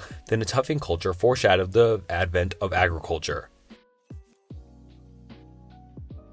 Nuragic. The Nuragic civilization, flourishing on the island of Sardinia from around 1800 BCE to 238 BCE during the Bronze Age, left a mark on its distinctive nuragi. These massive stone towers, constructed with rough-hewn blocks, are the hallmark of Nuragic architecture, serving various different purposes, including defense, religious practices, and symbols of political power. Nuragi showcase advanced engineering skills and a sophisticated understanding of different construction techniques. The complexity of Nuragic architecture extends beyond just the nuragi, encompassing megalith circles, villages, and sacred wells. This diversity reflects a developed society with hierarchical structures. The economic foundation rested on agriculture, pastoralism, and trade. Notably, the Nuragic people excelled in metalworking, producing intricate bronze artifacts, weapons, and statuettes known as bronzite, which offer glimpses into their cultural and different religious beliefs. Trade and cultural exchanges played a significant role in Nuragic society. The strategic location of Sardinia facilitated maritime trade routes, connecting the Nuragic people with Mediterranean cultures like the Mycenaeans and the Phoenicians. This interaction enriched the cultural landscape and influenced the development of their civilization. The decline of the Neolithic civilization around the time of the Roman Republic's expanding influence into the Mediterranean remains somewhat mysterious. Factors such as environmental changes, internal conflicts, and external pressures, like the Roman Empire, may have contributed to its decline. Nevertheless, the enduring legacy of the Neolithic civilization is evident in the Nurgi and other archaeological remnants scattered across Sardinia. Today, Nurgi stand as an iconic symbols of Sardinia's ancient history, capturing the fascination of scholars, archaeologists, and visitors alike. The Neolithic civilization, with its unique architectural achievements and cultural complexities, contributes significantly to the broader understanding of Mediterranean prehistory and remains an integral part of Sardinia's rich cultural heritage. Chavan. The Chavan civilization, flourishing in the Andean highlands of Peru from approximately 900 BCE to 200 BCE, left a mark on the cultural and religious landscape of the Peruvian region. At the heart of the Chavan culture stood the monumental complex of Chavan de Hontar, an elevated ceremonial center surrounded by pyramidal structures and plazas. The iconic lanzon, a carved stone monolith with underground galleries, served as a focal point for Chavan religious practices, represented a powerful supernatural deity. Chavan art is renowned for its symbolic and intricate iconography, expressed in various different medias such as ceramics, textiles, and different carvings. Mythological and zoomorphic figures, including felines and serpents with recurrent motifs, reflecting the spiritual and cultural significance embedded in Chavan visual arts. Ceremonial practices were central to Chavan society as well, with the underground galleries at Chavan de Hontar suggesting elaborate rituals and shamanistic activities. The Chavan people engaged in a complex religious practices that influenced subsequent Andean cultures, leaving a lasting legacy in the region's artistic and different spiritual traditions. The Chavan economy was grounded in agriculture, cultivating staples like maize, beans, and potatoes. Additionally, evidence of trade indicate a presence of non-local materials such as marine shells highlights the Chavan interconnectedness with other cultures and their willingness to trade with other cultures and civilizations in the region. While the reasons for the decline of the Chavan civilization remain unclear and unknown, factors such as environmental changes, social transformations, or the emergence of rival cultures may have contributed to its waning influence. Nevertheless, the Chavan culture played a pivotal role in shaping the trajectory of the Andean civilizations, influencing artistic styles and religious practices in subsequent cultures like the Paracas and the Nazca. Hohokam. The Hohokam, an ancient Native American culture, left a mark on the Sonoran Desert area in which is now Arizona, with their civilization flourishing from around 200 CE to 1450 CE. Their unique adaptation to the arid environment was characterized by advanced irrigation systems that enabled them to cultivate crops in the challenging desert landscape. The Hohokam constructed an extensive network of canals, diverting water from the Gila and the Salt rivers to nourish their fields and support the growth of maize, beans, squash, and cotton. The landscape of Hohokam settlements featured platform mounds built from caliche and soil, serving multiple different purposes, such as providing elevated spaces for structures, ceremonial activities, and refuge from potential floods. The craftsmanship of the Hohokam is evident in their pottery, particularly the red on buff, ware adorned with intricate geometric designs. These artifacts, along with shell jewelry and other items, showcase the artistic skills of the Hohokam people. Hohokam communities also engaged in regional trade networks, engaging goods and exchanging goods with neighboring cultures like the Mongola and the ancestral Puebloans. These facilitated the acquisition of materials such as seashells and turquoise, highlighting the interconnectedness of pre-Columbian societies in the American Southwest. The construction of ball courts in some Hohokam communities adds a layer of mystery to their cultural practices, and what purpose these ball courts and the rules of the associated ball game remain subjects of scholarly inquiry, which people don't know what they even use the ball courts were used for or what sports they used to play with. The decline of the Hohokam civilization around the mid-15th century is a complex phenomenon. Factors contributing to their decline include environmental changes, resource depletion, and social dynamics. The once thriving canal systems fell into disrepair and the population dispersed, leaving behind a legacy of innovation in desert adaptation and a rich archaeological record that continues to provide valuable insights into the complexities of prehistoric southwestern cultures. Tarascans. The Tarascans, also known as the Purepecha, were a remarkable indigenous civilization that flourished in western Mexico during the late post-classic period. Spanning the 14th to the early 16th century, their capital city, Tiziotuscan, situated on the shores of Lake Pátzcuaro, served as the political, economic, and religious hub for the Tarascan realm. Despite their territorial ambitions of the Aztec Empire, the Tarascans displayed notable resistance and maintained their independence. Agriculture played a pivotal role in the Tarascan economy, with innovative techniques such as raised fields and terraced farming employed to maximize productivity in the hilly terrain. The Tarascans were skilled artisans, renowned for their distinctive Mayacan-style pottery and intricate metallurgy, producing copper and bronze objects ranging from tools to ornamental items. The Tarascan political structure featuring a centralized authority led by the Anasazi, the ruling king. Their religious beliefs were polytheistic, involving different ceremonies, rituals, and the variation of various different deities. Temples and ceremonial centers were integral to their urban architecture, reflecting the spiritual significance embedded in their society. Lake Pátzcuaro held cultural and religious importance for the Tarascans, with islands like Jantizo serving as venues for their ceremonial activities, including the observance of the Day of the Dead. However, the arrival of Spanish conquistadors, notably Hernan Cortés, marked a turning point in Tarascan history. Despite their initial resistance, the Tarascans succumbed to the devastating impact of European diseases and military conflicts, leading to the decline of the civilization and the end of the Tarascans. Tirana. The Tirana civilization, flourishing in the northern coastal region of present-day Colombia from around 200 CE to 1600 CE, represents a significant chapter in the pre-Columbian history. Thriving in diverse environments from the Caribbean coast to the monotonous Sierra Nevada de Santa Marta, the Tirana people showcased advanced agricultural practices. Terraced farming on steep slopes allowed them to cultivate stable crops like maize, beans, squash, and cassava. Tirana settlements varied in size and location, with communities situated along rivers in the lowlands and others in the elevated highlands. Their architectural prowess is exemplified by the Ciudad Perdida, a monumental architectural site known for its stone structures, terraces, and retaining walls. This city, also called Tiwanaku, stands as one of the most largest pre-Columbian urban centers in all of South America. Gold played a significant role in Tirana culture as well, and their exquisite gold work attests to their skill in goldsmithing. The intricate gold artifacts produced by the Tirana people not only demonstrated their craftsmanship, but also held cultural and symbolic importance within their society. The social organization of the Tirana featured a complex structure with distinct different roles for leaders, priests, and common people. Chiefdoms likely governed different regions, contributing to a well-organized society. However, the reasons behind the decline of the Tirana civilization also remain a subject of scholarly inquiry, encompassing environmental factors, social dynamics, and potential impacts of European contact in the late 15th century. And if you haven't noticed already, European contact is really the decline of all of these different civilizations in all of South America. It just went to show how bad the Europeans just influenced all of South American societies, because they were doing fine until the Europeans showed up and just spread disease all over them.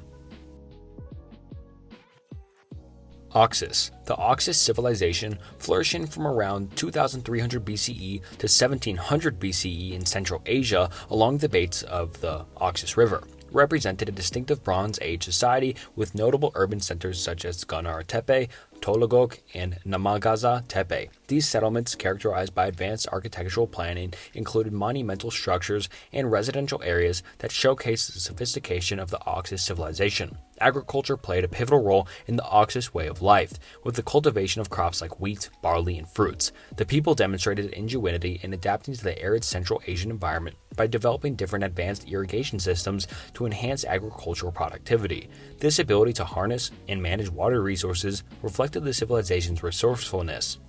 The Oxus civilization actively participated in different trade networks that reached neighboring regions, establishing connections with Mesopotamia and the Indus Valley. Architectural findings, including distinctive pottery, metal objects, and intricate seals, attest to cultural exchanges and trade interactions, contributing to the richness of the Oxan material culture. Despite the archaeological evidence of a well-organized society, the language spoken by the Oxus people remains undeciphered and unknown, and there is no indication of a writing system associated with their entire civilization. Consequently, much of our understanding of the Oxus society is derived from the excavation of their settlements and the artifacts they left behind, and other than that, in the decline of the Oxus civilization around 1700 BCE remains shrouded in mystery and various different factors which are pretty common now, which we've probably seen a lot of times in the Iceberg already, which were including environmental changes, shifts in trade routes, or internal social dynamics may have all contributed to the abandonment of urban centers and the dispersal of the population.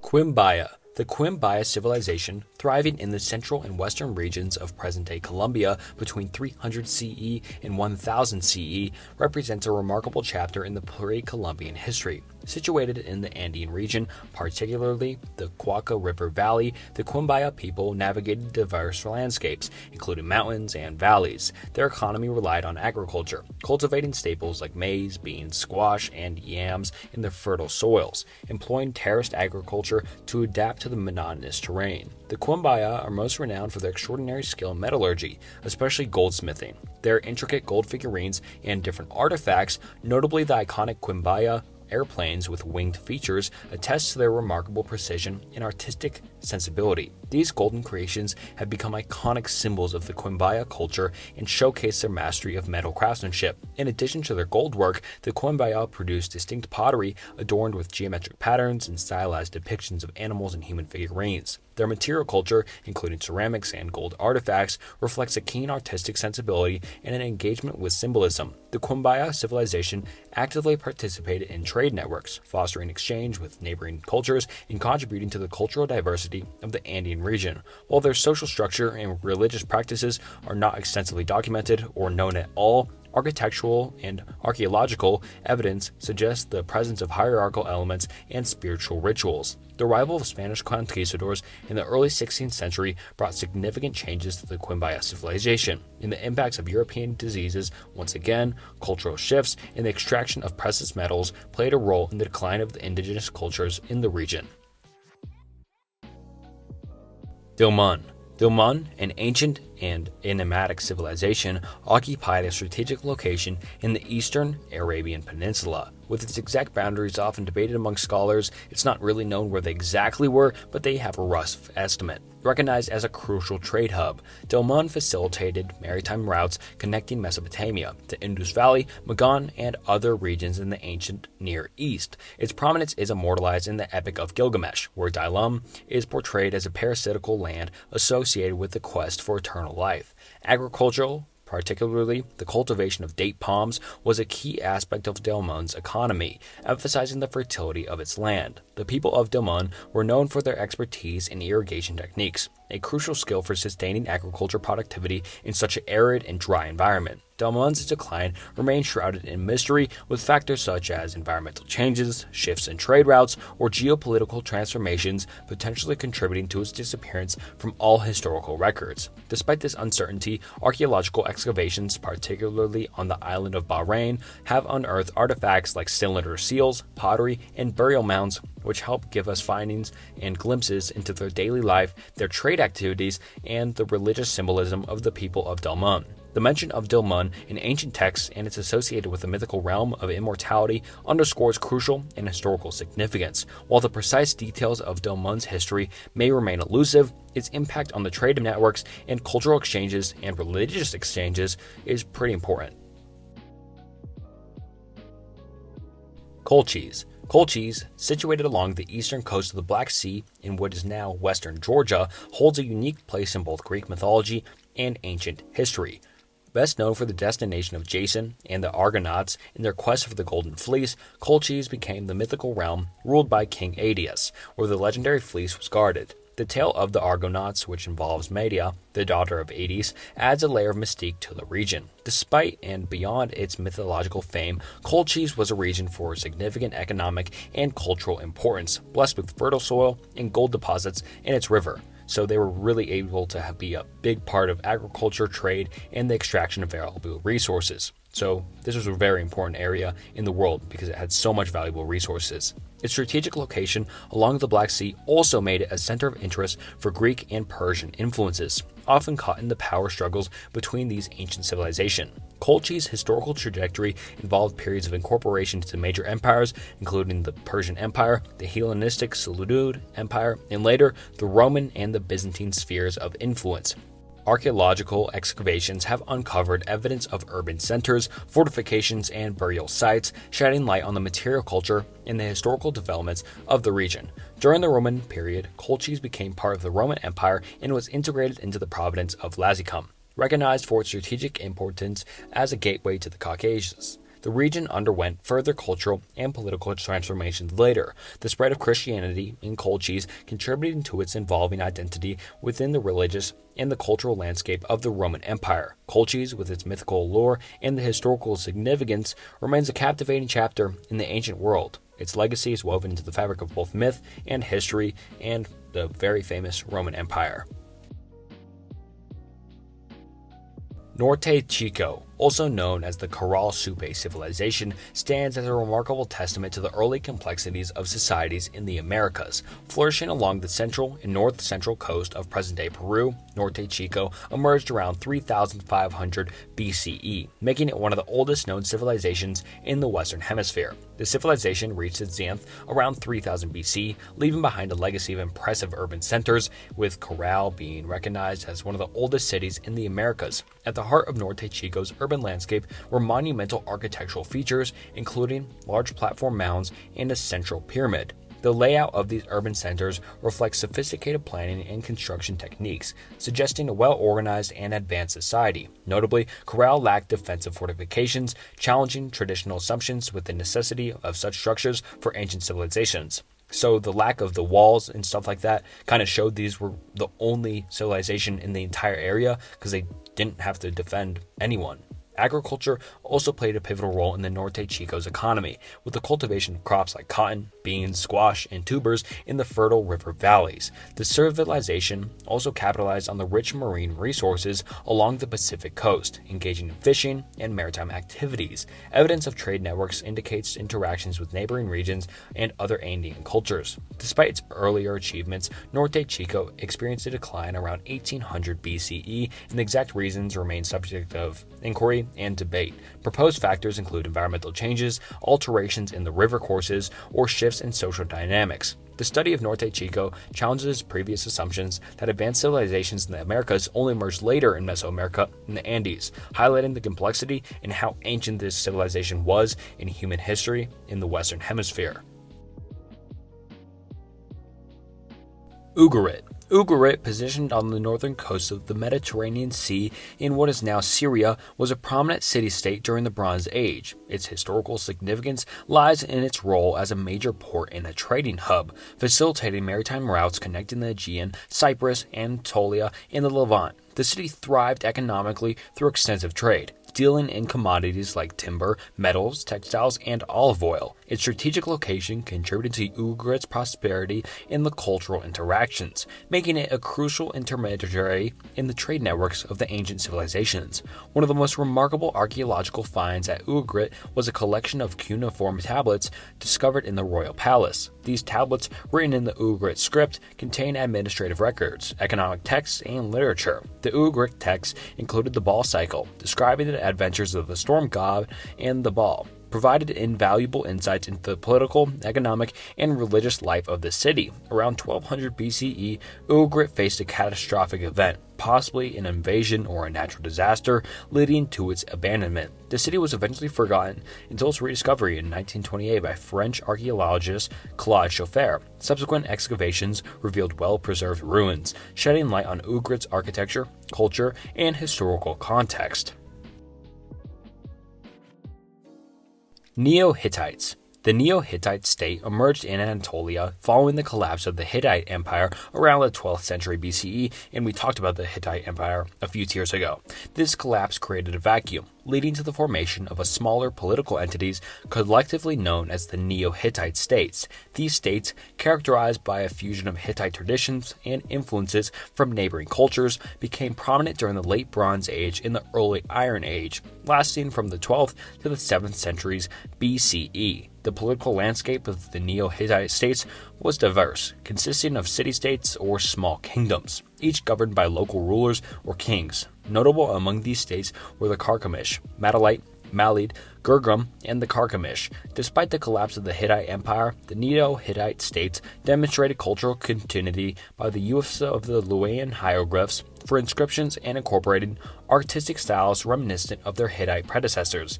Influenced by surrounding cultures such as the Assyrians, Carthaginians, Eurasians, and the Armenians, the Neo-Hittite states participated in a dynamic geopolitical landscape marked by military conflicts, shifting alliances, and power struggles. They engaged in both internal disputes and external conflicts with neighboring powers. The Neo-Hittite states gradually faced challenges, including invasions by the Assyrians, internal strife, and pressure from expanding regional powers like the Carthaginians and the Eurasians. By the 7th century BCE, many of these states had either disappeared or been absorbed into larger political entities and just disappeared as a whole.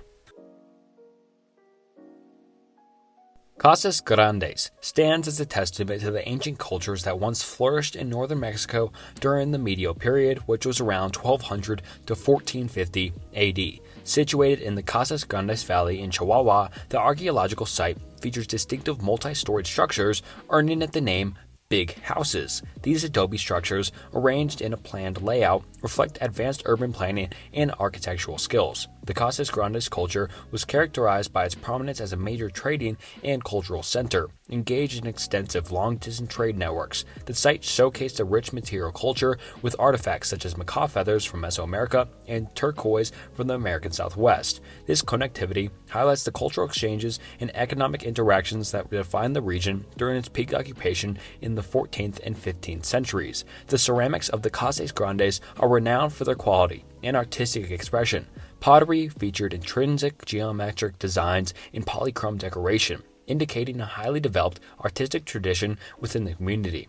Agriculture played a crucial role in sustaining the sedentary lifestyle of the inhabitants, with the fertile Casas Grandes Valley providing suitable conditions for cultivating crops like maize, beans, and squash. Despite its significance, the decline of the Casas Grandes around the mid-15th century remains a mystery. Scholars propose various different factors, including environmental changes, resource depletion, or social and political distributions, as possible contributors to the site's abandonment. Casas Grandes gained archaeological attention in the late 19th and the early 20th centuries, with notable excavations conducted by researchers like Charles D. Peso.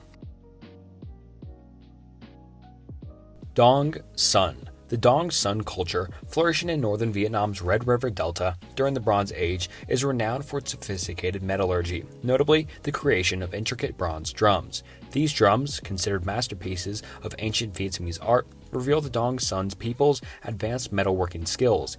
Cast using elaborate techniques, the drums were adorned with detailed depictions of daily life, mythical creatures, and symbols of authority. The craftsmanship involved in their production, from creating clay molds to final finishing touches, reflects the culture and the technological advancements and achievements of the Dong Son civilization. Beyond metallurgy, the Dong Son culture exhibited a multifaceted society engaged in agriculture, ceramics, and distinct burial customs. Rice cultivation played a crucial role in the agrarian economy, and settled communities thrived in the fertile plains of the Red River Delta. Evidence suggests that Dong Son had trade connections with neighboring regions, enriching their cultural landscape with influence from as far as China and India.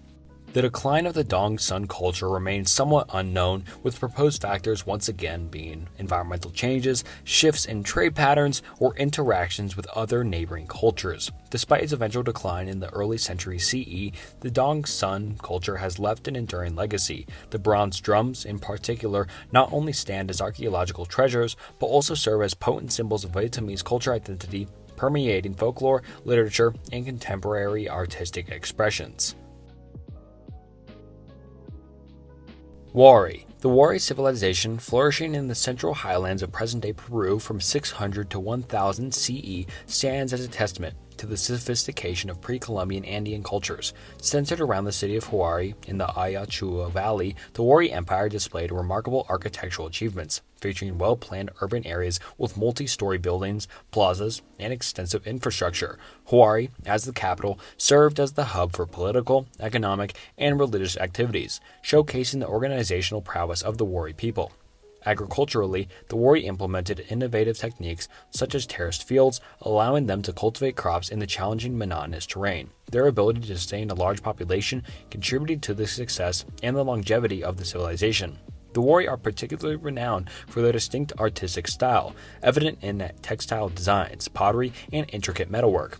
Iconography often depicted religious and supernatural themes, providing insights into the complex belief system. Religious practices were also integral to Wari society, with ceremonial centers serving as focal points for rituals involving offerings, ceremonies, and potential human sacrifices. The Wari engaged in extensive long-distance trade networks, fostering cultural exchanges with neighboring civilizations in the Andean region.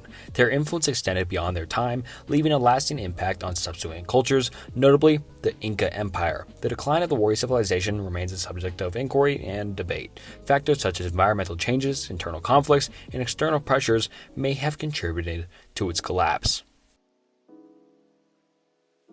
Cythian. The Cythian culture, flourishing on the north coast of Peru from 750 to 1375 CE, represents a fascinating chapter in the rich tapestry of ancient Peruvian civilizations. Situated in the Lambayeque region near modern Chicalo, the Cythian people showcase remarkable skills in metallurgy, particularly in the crafting of gold and silver artifacts. Their mastery of sophisticated techniques, such as alloying and guiding, is evident in the intrinsic masks, jewelry, and ceremonial vessels that have become hallmarks of Cythian metalwork. Elaborate burial practices characterize the Cythian culture, revealing social stratification and the importance of certain individuals within their society.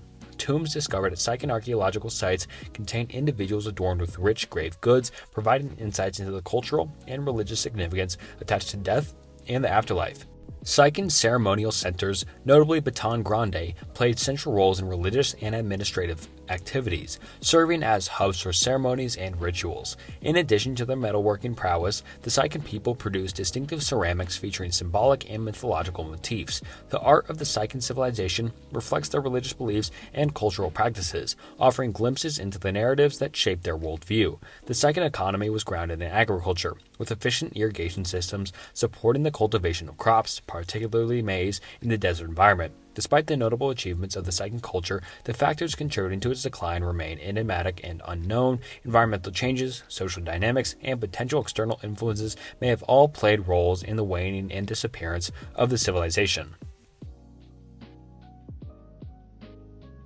Castro. The term Castro culture refers to a pre-Roman Iron Age Celtic culture in the northwestern Iberian Peninsula, including Galcia, Asturias, and northern Portugal. Named after its characteristic hill forts or castros, these fortified settlements were strategically positioned on elevated terrain, often surrounded by defensive walls and ditches. Circular or oval-shaped huts made of wood and thatch were common within these hill forts, arranged in concentric patterns. Agriculture played a crucial role in the society, with the cultivation of crops like wheat and barley, along with the raising of livestock. The Castro people were skilled metalworkers, producing bronze, iron tools, weapons, and ornaments. Artistic expression was evident in pottery, sculptures, and metalwork, featuring intricate designs with geometric patterns and animal motifs. Social organization likely involved a hierarchy, with a ruling elite residing in the central part of the hill forts, while the surrounding areas housed the common population. The Castro culture had interactions with neighboring Celtic, Iberian, Boeotian, and Greek cultures, thriving from the 9th century BCE until the Roman conquest in the 1st century BCE, which kind of just got rid of all the Castro culture because it went into the Romanized area. Gran Coslay represents a significant archaeological culture area in pre-Columbian Central America, particularly in the modern-day Panamanian province of Coclé. This area encompasses multiple identifiable native cultures, loosely designed by pottery styles, with distinct periods such as the La Mula period, the Tonezo period, and the Cubita period. The artifacts uncovered in this region, dating all the way back to poorly studied Lamula period to later periods, include impressive examples of work, gold and other metals, carved bone, shell and whale ivory, textiles, jewelry with semi-precious stones, and pottery. The gold work from Concle was traded widely in the region, reaching as far as Concle in Yucatan. The archaeological site of Sito Conte, though unfortunately damaged in the 1920s by unprofessional excavation, has still been yielded valuable findings. Subsequent, more careful excavations by archaeologists such as Samuel K. Lothrop and J. Alden Mason in the 1930s and 40s at Sito Conte and El Cano have provided important insights into the Conclave culture, even though some of it was destroyed before. Alright, now on to Tier 6, starting off with the Garamantes. An ancient Berber people occupied the region of Fezzan in southwestern Libya, crafting a remarkable civilization in the heart of the Sahara Desert. During the 1st millennium BCE to the 6th century CE, their strategic location along trans-Saharan trade routes facilitated connections between the Mediterranean and sub-Saharan Africa. One of the Garamantes' notable achievements was their mastery of underground irrigation systems. They ingeniously constructed nats, or fragara, tunnels designed to extract water from underground aquifers, enabling agriculture cultivation in the arid desert environment. This technological prowess played a pivotal role in their ability to sustain settlements and engage in agriculture in such a dry environment. Active participants in trade, the Garamantes established connections with neighboring cultures and engaged in commerce with the Roman Empire. Their urban centers, including the capital city of Garma, served as hubs for political, economic, and social activities. Despite their accomplishments, the decline of the Garamantes remains uncertain. Factors such as shifting trade routes, environmental changes, and potential conflict with neighboring groups may have all contributed to the civilization's eventual decline. Chachapoyas, an ancient Andean culture that thrived in the cloud forests of northern Peru, left an indelible mark on their unique civilization from the 9th century to the mid-16th century. Renowned for their impressive architecture, the Chachapoyas built structures like the fortress of Quilap, situated on a mountain ridge and surrounded by high walls with circular buildings. This architectural prowess is also evident in other sites such as the Sarcophagi of the Karan and the fortress of Rivash. Distinctive burial practices set the Chachapoyas apart, notably seeing an anthropomorphic sarcopori of Karaja, serving as tombs for elite members. The name Chachapoya, meaning warriors of the clouds, reflects their adaptation to the monotonous cloud forest environment, which proved and provided a natural defense against external threats. Throughout their existence, the Chachapoyas had complex relations with the Inca Empire, involving both conflicts and alliances. Eventually, the Incas successfully conquered the Chachapoyas, integrating their territory into the expansive Inca state. The arrival of the Spanish in the 16th century also marked a new chapter,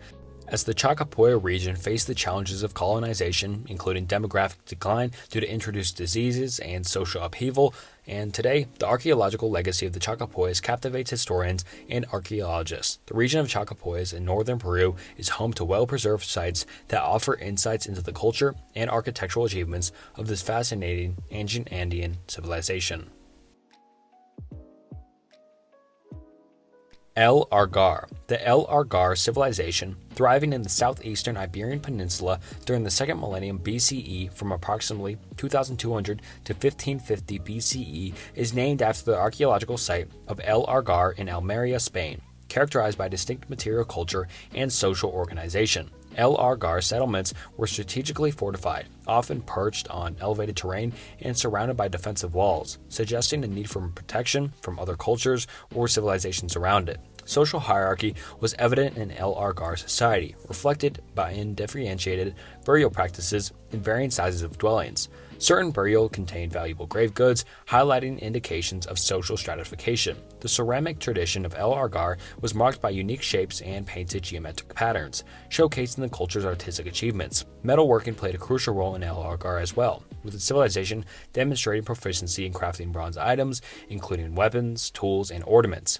Metal objects found in burials underscore the significance of these items in their society. Engaged in agriculture, the El Argar people also cultivated crops such as cereals and legumes and practiced animal husbandry, including the raising of cattle. Hamangia. The Hamangia culture, flourishing in the 6th millennium BCE in the territories of present-day Romania and Bulgaria, derives its name from the archaeological site of Hamangia situated on the Black Sea coast of Romania. Characterized by its distinctive pottery, the Neolithic culture offers valuable insights into the technological prowess and lifestyle of its ancient inhabitants. Hamangia pottery stands out for its intricacy and fine craftsmanship, featuring geometric patterns, zoomorphic motifs, and anthropomorphic representations. This artistic skill suggests advanced capabilities in ceramics. The Hamangia people lived in small villages and settlements, strategically positioned near rivers and coastal areas to ensure access to water resources and to facilitate transportation. The economy of the Hamangia culture was centered around agriculture, animal husbandry, and fishing. They cultivated crops like wheat and barley while domesticating animals such as cattle and sheep. In addition to pottery, Hamangia artisans crafted various tools from stone, bone, and antler. Personal ornaments, including jewelry made from shells to bones, have also been discovered at Hamangia sites. Trade and interaction were integral to the Hamangia culture, as evidenced by the exchange of raw materials and finished goods with neighboring societies. The Hamangia people participated in broader cultural network system with the Danube region. The broader context of Southeastern European prehistory and the Hamangia culture occupies a significant place, contributing to our understanding of early agricultural societies and their advancements in crafts, particularly in the development of pottery. Guitar. The Guitar, an indigenous people of pre-Columbian era, inhabited the central region of Costa Rica, contributing to the rich tapestry of cultures in Central America, thriving in what is now known as Costa Rica. The Guitar people were integral to the intermediate area cultural complex. Their society was characterized by strong connection to agriculture, with a focus on cultivating staple crops like maize, beans, and squash. Within their communities, the Guitar developed a complex social structure, reflecting various roles and responsibilities. As with many indigenous cultures, their societal organization often included individuals fulfilling specific roles within their community, contributing to the overall well-being and functionality of their society. The legacy of the Guitar people is a significant part of the cultural history of Costa Rica. Old Bering Sea. The Old Bering Sea culture, spanning from around 200 BCE to 500 CE, was an archaeological phenomenon centered in the coastal regions of western Alaska and eastern Siberia. Known for its distinctive artifacts, particularly intricate ivory carvings, this culture showcased the artistic and technological prowess of its inhabitants. Artistic expression was a hallmark of the Old Bering Sea culture, as evidenced by the skillfully crafted ivory carvings depicting animals, humans, and mythological figurines. These carvings serve various different purposes, from personal adornment to ritual objects, highlighting the cultural significance of art in their society. Subsistence strategies were deeply rooted in the coastal environment, with hunting and fishing forming the backbone of their livelihoods. Marine resources, including seals and other mammals, played a vital role in sustaining the communities of the Old Bering Sea. Participation in extensive trade networks was another key aspect of the Old Bering Sea culture. The exchange of materials such as ivory, marine shells, and other goods contribute to the cultural interactions and the sharing of resources across different Arctic regions. Burial practices of the Old Bering Sea people reflect special and specific cultural traditions, with individuals interred alongside valuable grave goods like ivory carvings and tools. These artifacts provide archaeologists with valuable insights into the cultural and social dimensions of the society, shedding light on their cultural beliefs and practices. Akunev. The Akunev culture, flourishing in southern Siberia during the Bronze Age from the 2nd millennium BCE to the early 1st millennium BCE, is a distinctive for its unique burial practice and artifacts. Notably, Akunev burials involve the construction of kurgans, or burial mounds, with the deceased placed in wooden or birch bark coffins. Grave goods such as pottery, tools, and ornaments were often included, reflecting the cultural significance attached to these items. In terms of their economy and lifestyle, the Akunev people engaged in a mixed subsistence strategy, combining elements of pastoralism, hunting, and gathering. They herded domesticated animals like cattle, sheep, and goats, while also relying on hunting and gathering for subsistence. Their diverse approach to livelihood contributed to their adaptability in the southern Siberian environment. Archaeological findings from Akunev sites encompass a variety of artifacts, showcasing the technological and artistic skills of their culture. Pottery, stone, and bone tools, as well as metal objects, provide valuable insights into the material culture of the Akunev people and their interactions with the surrounding environment.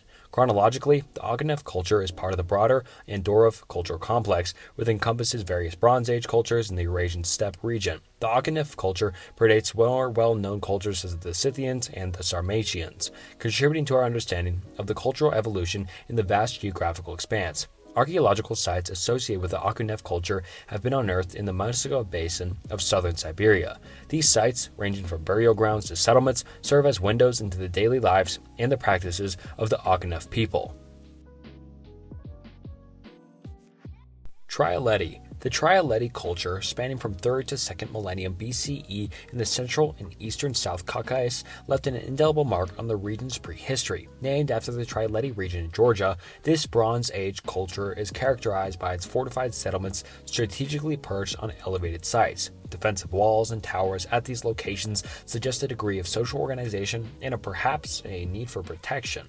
The material culture of the Trialeti people is distinct, featuring pottery with specific shapes and different decorations, along with an array of metal artifacts including tools, weapons, and personal ornaments. This technological and artistic prowess showcases the sophistication of the Trialeti culture. A significant aspect of Trialeti life was metalworking, particularly in the bronze department. The presence of well-crafted bronze objects indicates the importance of metallurgy, possibly playing a role in trade networks and exchanges with neighboring cultures such as the Kura-Arax culture.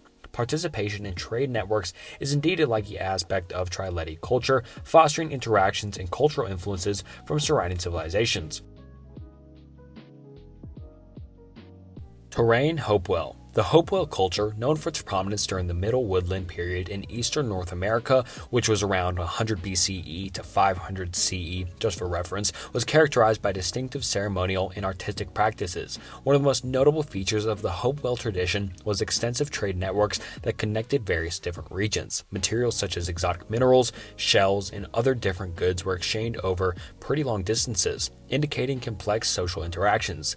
The artistic achievements of the Hopewell people were evident in their elaborate burial mounds they constructed. These mounds often contained intricate burial offerings, including finely crafted artifacts and objects made from exotic materials. The Hopewell also exchanged in the construction of geometric earthworks, such as the famous octagon and circle at Newark Earthworks in Ohio. The decline of the Hopewell culture is not fully understood, but factors such as environmental changes, shifts in social dynamics, or other cultural influences may have all played a role to its end. The legacy of the Hopewell tradition is significant in understanding the diversity and complexity of North American cultures in North America, particularly during the Middle Woodland period.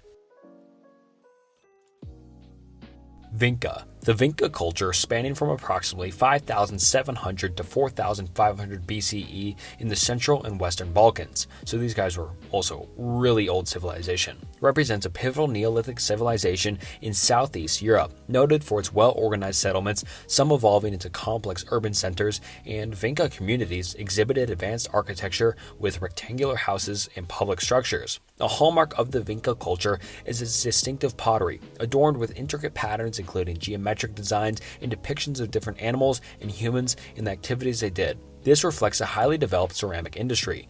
The economy of the Vinca people centered on agriculture and animal husbandry, cultivating crops like wheat, barley, peas, and lentils, and domesticating cattle and pigs and sheep. Artifacts from the Vinca culture comprise diverse materials including stone, bone, and clay. These items serve various different purposes ranging from tools and implements to figurines and ritual objects. Notably, the Vinca script, a system of symbols found on certain artifacts, remains enigmatic and no one really knows how they are fully deciphered, and I don't think they'll ever be fully deciphered. The Vinca people engaged in trade and neighboring cultures, exchanging goods and raw materials. Evidence also suggests cultural interactions with contemporary civilizations in Europe and the Near East. Despite its significance, the decline of the Vinca culture remains unclear and unknown, and people think it disappeared because of shifts in subsistence strategies or interactions with other cultures, possibly contributing to its eventual disappearance.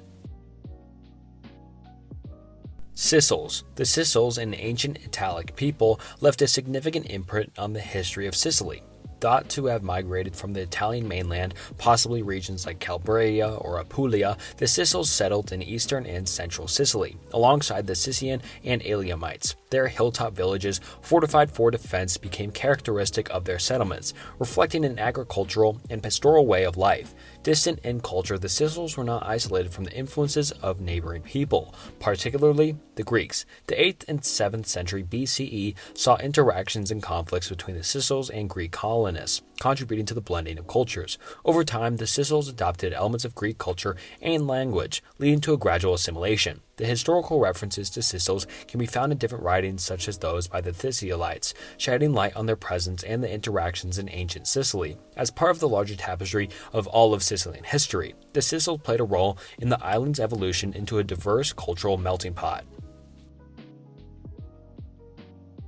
Chankay. The Chankay culture, flourishing on the central coast of Peru from 1000 to 1470 CE, left a mark with its distinctive art, textiles, and burial practices. Renowned for their exceptional weaving skills, the Chankay people produced intricate textiles featuring elaborate designs like geometric patterns, animals, and human figurines. Their textiles, considered among the finest in ancient Peru, attested to the sophistication of Chankay craftsmanship. In the realm of ceramics, the Chankay culture exhibited a unique style characterized by polychrome decoration with painted or incrusted designs. These ceramics, adorned with motifs or stylized animals, humans, and mythological beings, served both utilitarian and ritualistic purposes. One of the most distinctive aspects of the Chankay culture was its burial practices. The deceased were placed in flexed positions and enveloped in finely woven tiles, forming burial bundles or fardos. These bundles contain an array of offerings, including pottery, textiles, and personal items, emphasizing the cultural significance of ritual and symbolism in Chankay society. Evidence suggests a complex social structure within the Chankay culture, featuring social hierarchies and elite classes. Burial sites were elaborate goods and grave goods, pointed distinctions within the community. Geographically situated on the coast, the Chankay people engaged in trade and interactions with neighboring cultures, facilitating the exchange of goods and ideas. The decline of the Chankay culture coincided with the assimilation into the expanding Inca Empire. Factors contributing to the decline may have included environmental changes, shifting social dynamics, and just expanding and going into the Inca Empire and being taken over by the Incas. Ozieri. The Ozieri culture, flourishing on the island of Sardinia during the late Neolithic period from around 3500 to 2700 BCE, is a significant chapter in the prehistory of the region. Named after the town of Ozieri, where key archaeological discoveries were made, this culture left a distinctive mark on Sardinia's ancient landscape. Ozieri settlements were characterized by stone structures, including circular huts strategically positioned on hills or near water sources. The people of Ozieri are particularly renowned for their elegant and intrinsically decorated pottery. The ceramics feature a variety of different motifs, including geometric patterns, zoomorphic figurines, and human representations, often adorned with red and black pigments, showcasing the artistic prowess of the culture. Art and symbolism played a vital role in this society, evident in artifacts like statuettes and sculptures depicting humans and animals. These items are believed to have held symbolic or religious significance, providing a glimpse into the spiritual dimensions of the people. Burial practices of the culture included both inhumations and cremations, with grave goods interred alongside the deceased. These goods, ranging from pottery to tools and personal ornaments, offer valuable insight into the material culture and the daily life of the Ozieri people. The economy of the Ozieri culture was based on the combination of agriculture, animal husbandry, and fishing. They cultivated crops such as wheat and barley, and domesticated animals like cattle and sheep, reflecting a diversified and sustainable strategy of economy. Overall, the Ozieri culture represents an important phase in Sardinia's prehistory, contributing to our understanding of the social, economic, and cultural dynamics of the very, very old Neolithic societies in the Mediterranean region. Toltec. The Toltec culture, thriving in the Minoans basin of southern Siberia during the late Iron Age, is notable for its distinct archaeological features. One of the most striking aspects is their practice of artificial cranial deformation, evident in many Toltec burials where individuals displayed elongated skulls. This tradition and cultural area reflects the significance of body modification within the society, which is really different than any other one we've seen so far.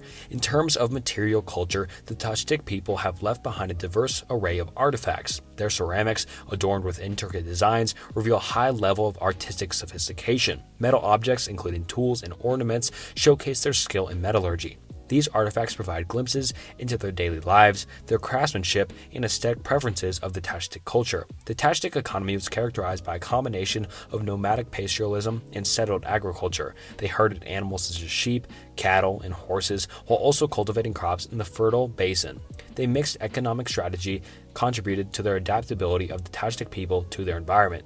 Situated in the basin, a crossroads for various cultures, the Catic culture was likely influenced by and engaged in trade and cultural exchanges with neighboring societies. The region served as a nexus connecting different communities, fostering interactions and the exchange of goods and ideas. The decline of the Catic culture remains a subject of inquiry and debate, with various different factors potentially contributing to its disappearance and just decline, which were environmental changes, migrations of animals that just changed it up, and interactions with other cultures are among the possible explanations of this eventual decline of the distinctive Iron Age culture. La Tolida. The La Tolida culture, flourishing along the Pacific coast of present-day Ecuador from approximately 600 BCE to 200 CE, is distinguished for its remarkable artistic achievements, particularly in pottery and gold work. Skilled ceramics within the La Tolida culture crafted pottery adorned with intrinsic designs, featuring stylized representations of human and animal figures. The meticulous incisions and painted decorations of the pottery reflect a high level of artistic sophistication. One of the most hallmark features of the La Tolida culture is its mastery of gold work. Artisans created exquisite gold artifacts, including jewelry, figurines, and ceremonial objects. These items showcase not only exceptional craftsmanship of the society, but also intricate iconography, often depicting animals and mythological beings. The presence of such gold items suggested social complexity, potentially tied to elite or ritualistic activities within La Tolida society. La Tolida engaged in extensive trade networks, interacting with neighboring cultures along the Pacific coast and likely participating in broader trade routes. The exchange of goods, including ceramics and gold items, facilitated cultural diffusion and contributing to the richness of artistic traditions in the region. Paracas. The Paracas culture, thriving on the arid southern coast of Peru from approximately 800 BCE to 100 BCE, stands out for its exceptional artistry and cultural practices. Foremost among its achievements are the renowned Paracas tiles. Considered among the finest in the ancient Andean world, master weavers employed intricate techniques such as embroidery and tapestry to create textiles featuring vibrant colors and elaborate designs, often depicting animals and mythological figurines.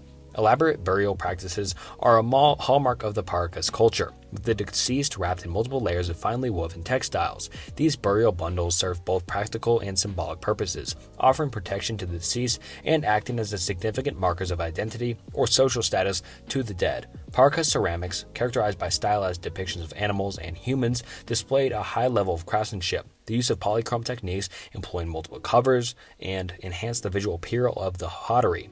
The Paracas region is also known for the geoglyphs, large-scale ground dwellings, believed to have ritual or ceremonial significance. Cranial deformation was another distinctive practice among the people, shaping the skulls of infants to achieve elongated forms. This practice, along with the intricate textiles, played a role in signaling social identity and status within the community, which is really interesting how they just deformed the skulls of infants, which is another unique one we haven't really seen at all. The Paracas culture, situated along the coast, had a strong connection to maritime activities. Fishing and marine resources were integral to their community and daily lives. Over time, the Paracas culture gave way to the Nazca culture in the same region, making a transition to the cultural and artistic transitions of the area. The enduring legacy of the Paracas culture lies not only in its unique artistic expression, but also in the archaeological insights gained from the Paracas necropolis and surrounding sites. Alright, now on to Tier 7, starting off with Sarazm. Sarazm, situated near Panajrek in Kazakhstan, stands as one of the Central Asia's oldest known settlements. Dating all the way back to 4th millennium BCE, this archaeological site, occupying an area of approximately 100 hectares, is celebrated for its status as a proto-urban or early urban center, showcasing advanced organization and complexity for its time. The settlement was inhabited from around 3500 BCE to 2000 BCE. The urban planning of Sarazm reveals a well-organized layout with distinct quarters, encompassing residential areas, public spaces, and specialized structures. This early urban center provides a glimpse into the sophistication of societal structures during this period. Excavations at Sarzum have unearthed a rich array of artifacts, including pottery adorned with distinctive red and black designs, as well as tools and ornaments. Sarzum's significance extends beyond just its local context, indicating early cultural exchanges in Central Asia. The site reflects evidence of interactions with neighboring regions, suggesting a network of trade and cultural contacts that contributed to the diversity of the settlement. Agricultural practices were fundamental to the community's subsistence, with inhabitants cultivating crops such as barley, wheat, and various fruits. The proximity of Sarzum to the Zamfir River likely played a pivotal role in supporting successful agricultural activities. Megarth. Megarth, situated in the Balo-Christian province of Pakistan, stands as a pivotal archaeological site that provides crucial insights into the very early stages of human settlement and agricultural practices in South Asia, occupied from around 7000 BCE to 2000 BCE. So these guys were basically the earliest we've seen on the iceberg so far, and just so many thousands of years ago. Megarth represents a significant transitional period from a nomadic hunter-gatherer lifestyle to settled agricultural communities. At Megarth, the inhabitants embraced a Neolithic lifestyle marked by the domestication of plants and animals. The cultivation of crops such as wheat and barley, alongside the herding of sheep and goats, demonstrated a groundbreaking shift in human socio-economic practices. The settlement features mud brick structures indicative of settled life, and the distinctive pottery discovered at the site showcases advanced craftsmanship and unique designs. Excavators at Megarth have unearthed a well of artifacts, including tools, ornaments, figurines, and pottery.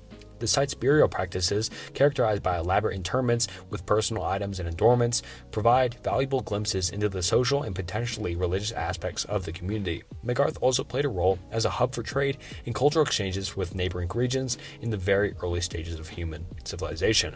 Its strategic location contributed to the interactions and connections with surrounding communities. The cultural developments at Megarth laid the groundwork for the later emergence of the Indus Valley civilization, representing a critical phase in the transition from the Neolithic to the Chalcolithic period. Hittite. The Hittite culture, named after the prominent Jebel Hittite mountain in the United Arab Emirates, flourished in the eastern Arabian Peninsula during the Bronze Age, roughly spanning from 3200 to 2600 BCE. One of the distinctive features of the Hittite culture is its unique burial practices, as evidenced by the construction of beehive tombs. These collective burial sites, shaped like beehives and made of stone, were utilized for interring multiple individuals along with accompanying artifacts like pottery and personal items. Geographically centered around Jebel Hittite in the Al Ain region, the Hittite culture showcased adaptability to the very arid environment of the Arabian Peninsula. Their mixed economy included agriculture, herding, and domesticated animals, which all played a crucial role in sustaining their communities. Artifacts from the Hittite period, particularly pottery, stand out for the intricate designs and varied forms, reflecting the cultural and artistic expressions of this ancient society. Defensive structures, including stone walls and watchtowers, suggest a level of social organization and the recognition of security concerns. The Hittite culture is part of the broader cultural sequence in the Arabian Peninsula during the Bronze Age, preceding the al-Nar culture. Its archaeological remains provide valuable insights into the burial rituals, daily life, and the interactions of ancient communities in this arid region. Minoans. Minoans, an ancient Celtic-speaking people, inhabited the western part of the Iberian Peninsula, occupying regions that now form central and western Spain and northeastern Portugal, living in a terrain that influenced their way of life. The Minoans were primarily agricultural and pastoral, engaging in farming and herding. Their settlements, often fortified hilltops with defensive walls, reflected a need for protection, highlighting the challenges of external threats in their historical context. Linguistically connected to the broader Celtic cultural sphere, the Minoans spoke a Celtic language, placing them within the larger framework of Celtic-speaking people in ancient Europe. Their archaeological record provides valuable insights into their material culture, revealing artifacts and structures that contribute to our understanding of their daily life and interactions with neighboring groups. As the Roman Republic expanded its influence into the Iberian Peninsula, the Minoans, like many indigenous peoples, came into contact with Roman forces, and over time, the Minoans and other tribes in the region became assimilated into the Roman Empire and just got taken over by the Roman Empire, as we've seen a lot already, marking a significant transformation in their socio-political landscape. While historical records about the Minoans are limited, the combination of archaeological evidence, linguistic connections, and a broader context of Roman conquest enhances our comprehension of the Minoans and their place in the complex mosaic of pre-Roman Iberia. Guanche. The Guanches, indigenous to the Canary Islands, were the original inhabitants of this archipelago situated off the northwest coast of Africa. Believed to have originated from North Africa, specifically associated with the Berber people, the Guanches likely settled on the Canary Islands around the first millennium BCE, inhabiting islands like Tenerife, Gran Canaria, La Palma, and La Gomera. The Guanches developed a distinct way of life. The Guanches were skilled farmers and herders, cultivating crops such as barley and practicing animal husbandry with goats. Their societal structure consisted of small chiefdoms or kingdoms, which were each led by kings. Descriptions from early European explorers portrayed the Guanches as tall, with light skin, fair or reddish hair, and engaging in practices like body painting and scarification. In terms of spirituality, the Guanches adhered to a polytheistic belief system, worshipping deities associated with nature and fertility. Mummification was also a commonplace and practice, and the bodies of the deceased were often placed in burial caves. The Guanche language, known as Guanche, believed to have belonged to the Berber language family, but unfortunately became extinct after European colonization. The arrival of European explorers, particularly the Spanish, marked a transformative period of the Guanches, which basically just ended them because of the warfare, disease, and forced labor, which just ended the Guanche population. Despite this decline, the legacy of the Guanches endures in archaeological sites, artifacts, and cultural remnants, offering a glimpse into the rich and distinctive cultural heritage of the original inhabitants of the Canary Islands. Mongolian deer stones. Mongolian deer stones, dating all the way back to the Bronze Age and the Iron Age, are remarkable megalith monuments scattered all across Mongolia, particularly in the central and northern regions.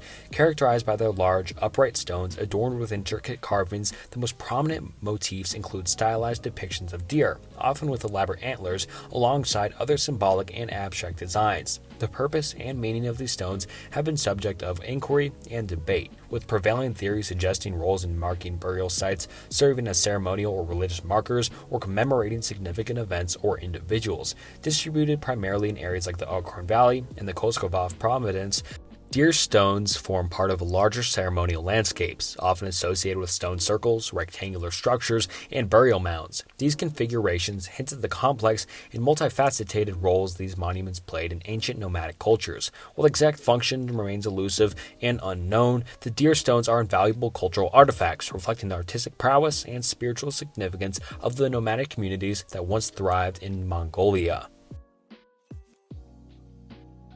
Ipuatak. The Ipuatak culture, flourishing in the Point Hope area of Alaska during the late prehistoric period, which was around 200 BCE to 500 CE, and it stands as a testament to the resilience of ancient Arctic communities in adapting to their challenging environment and their freezing environment. Central to the survival was the subsistence strategy based on hunting and gathering, where marine mammals, fish, birds, and local plants all played essential roles. Distinctive architectural features of the Ipuatak culture include semi-subterranean houses with tunnel entrances, offering insulation against the harsh Arctic conditions. These structures were communal, often shared by extended families, reflecting a close-knit social organization. Artistic expressions of the Ipuatak people are notable for their ivory carvings and figurines. These artistic artifacts depict human and animal forms, providing insights into the cultural and spiritual dimensions of the community. Additionally, their tool assemblages showcase adaptability to the Arctic landscape, demonstrating their resourcefulness in utilizing available materials. Burial practices among the Ipuatak involve the use of underground chambers or pits, with grave goods such as tools, ornaments, and occasional animal offerings accompanying the deceased. These practices provide a glimpse into the spiritual beliefs and social structure of the Ipuatak people. Castellari, referring to the specific type of archaeological site, are ancient hill forts found in various regions of Europe, notably in the Eastern Alps, the Northern Adriatic, and the Western Balkans. The term, derived from the Italian word from castle, describes fortified settlements characterized by dry stone construction. These hill forts are strategically positioned on hilltops, leveraging any natural defense advantages, and are enclosed by walls that vary in thickness and height. Dating all the way back to the Bronze Age and Iron Age, Castellari sites serve as tangible remnants of prehistoric settlement patterns and fortification strategies. The purpose of these hill forts remains a subject of scholarly debate, and people don't really know what they really were for, but they think it was for defense against external threats and other theories. However, some researchers also propose ceremonial or symbolic functions with these hilltop forts, suggesting that these sites played a role in social and political activities. Archaeological excavations at Castelletti sites have unearthed a variety of artifacts, including pottery, tools, and other items, providing insights into the daily lives of the ancient communities that inhabited these hill forts. The construction techniques and cultural context of Castelletti contribute to our understanding of the diverse socio-cultural dynamics of prehistoric European communities during in different periods and history. While the term Castelletti is commonly used in Italian and Slovenian literature, similarly fortified hill settlements with different names exist in neighboring regions. Guayabo, an archaeological site nestled in the Turrialba Valley of Costa Rica, stands as a testament to the ancient civilizations that once thrived in the region. Occupied from approximately 1000 BCE to 1400 CE, this pre-Columbian site has revealed remarkable architectural features, showcasing advanced engineering and planning. The remnants include mounds, staircases, and platforms, with a sophisticated water management system, complete with aqueducts and water tanks, attests to the ingenuity of its builders. Considered a key archaeological discovery in Central America, Guayabo cultural significance is reflected in its status as a central hub for pre-Columbian people. Despite the site's abandonment, the reasons for which remain elusive, ongoing research and excavations aim to unravel its history and shed light on the mysteries of its ancient civilization. The Guayabo National Monument envelops the archaeological site, safeguarding both the remains and the surrounding lush tropical forests. Petroglyphs, or mysterious rock carvings found at the site, add another layer of intrigue, with the meaning and purpose subject to scholarly interpretation, and no one really knows. Alright, now onto the final tier of the iceberg, Tier 8, starting off with Senegambian stone circles. The Senegambian stone circles, situated in the Senegambian region of West Africa, represent a remarkable archaeological landscape dating back to the later part of the Neolithic period and extending into the early Iron Age. Scattered across Senegal and Gambia, these megalith monuments vary in size and structure, ranging from small arrangements to extensive circles featuring tall and slender stones. The stones, often associated with burial mounds, hold cultural and funerary significance, suggesting a link to ancestral worship and ritual practice. The construction of the stone circles spans several centuries, pointing to a substantial cultural tradition and the presence of a diverse ethnic group in the region. Finnish giants' churches, known as Jutin Kirikko or Jutuno Kirikko in Finnish, represent a captivating archaeological phenomena along the coast of Ostrobothnia in Finland. These prehistoric stone enclosures, dating all the way back to 3500 to 2000 BC, stand as rare examples of monumental architecture crafted by northern European hunter-gatherers. Scattered across the coast of Kokkola to Kemi, with a concentration around Rahel and Oulu, approximately 40 sites are known, forming a dense network of over 400-kilometer strip. Characterized by rectangular or oval boulder embankments, the giants' churches display meticulous planning and construction. Originally situated along the shoreline, they are currently found inland, possibly due to changes in the landscape or post-glacial rebound. Despite their prominence, the exact purpose of these stone enclosures remain a mystery, with no hard evidence pointed to their intended use. One hypothesis suggests a practical function, proposing that the giants' churches may have served as bases for seal hunters or spring ice. This idea aligns with the notion that these structures accommodated individuals temporarily away from their usual dwelling places. Among the notable sites, the Castelli Giants Church stands out, enclosing an impressive area of 60 by 35 meters, dating back to the Sub-Neolithic period, marking the transition from the Mesolithic to the Neolithic eras. The giants' churches provide a unique window into the lives and activities of prehistoric communities in northern Europe. Palau, with a history spanning at least 3,000 years, has been home to ancient civilizations that have left a lasting impact on the cultural identity of the island nation. Early settlers from Southeast Asia navigated the vast Pacific to reach Palau, where they established a society marked by distinctive features such as stone monoliths known as bai. These megalith structures served as communal meeting places, places of worship, and venues for important ceremonies. Constructed with large stones adorned with intricate carvings, central to Palau's ancient civilization was a strong emphasis on oral traditions and storytelling, allowing for the transmission of important knowledge and cultural practices through generations. Social organization revolved around clans, each with their own chief, reflecting a demographic governance structure. The practice of bull community meetings to discuss and decide on issues underscored the collaborative nature of Paluan society. The ancient Paluans were skilled navigators, utilizing their knowledge of the stars, ocean currents, and natural landmarks for seafaring expeditions. This expertise facilitated trade and cultural interactions with neighboring islands, contributing to the broader network in the Pacific. However, encounters with European explorers and colonial powers such as Spain, Germany, and Japan brought significant changes to Paluan society, introducing new technologies and influences. Palau gained independence in 1994, marking a new chapter in the history as a sovereign nation with its own government and constitution. While much of Palau's ancient history is preserved in oral traditions and archaeological sites, the legacy of its early civilizations remains evident in the stone monoliths, traditional practices, and navigational skills that continue to shape the cultural heritage of the Paluan people. And alright, wow, that was the ancient civilization iceberg explained. That was a lot longer than I expected it to be, and thank you guys for watching, if you are still watching, because we're about like 2.5 hours in, I think, which is a really long time for ancient civilizations, and I thought this iceberg may have been a little bit lackluster and less interesting than I thought it could be, but I thought it was still interesting to some extent, and I hope some people find it interesting enough to watch it all the way through. And if you're still watching, like I said, thank you very much, because 2.5 hours is a long time to spend on a video, and I appreciate you spending the time with me on the video. And if you're still watching, consider liking and subscribing to the channel. It really does help out a lot, and thank you again, and until next time, see ya.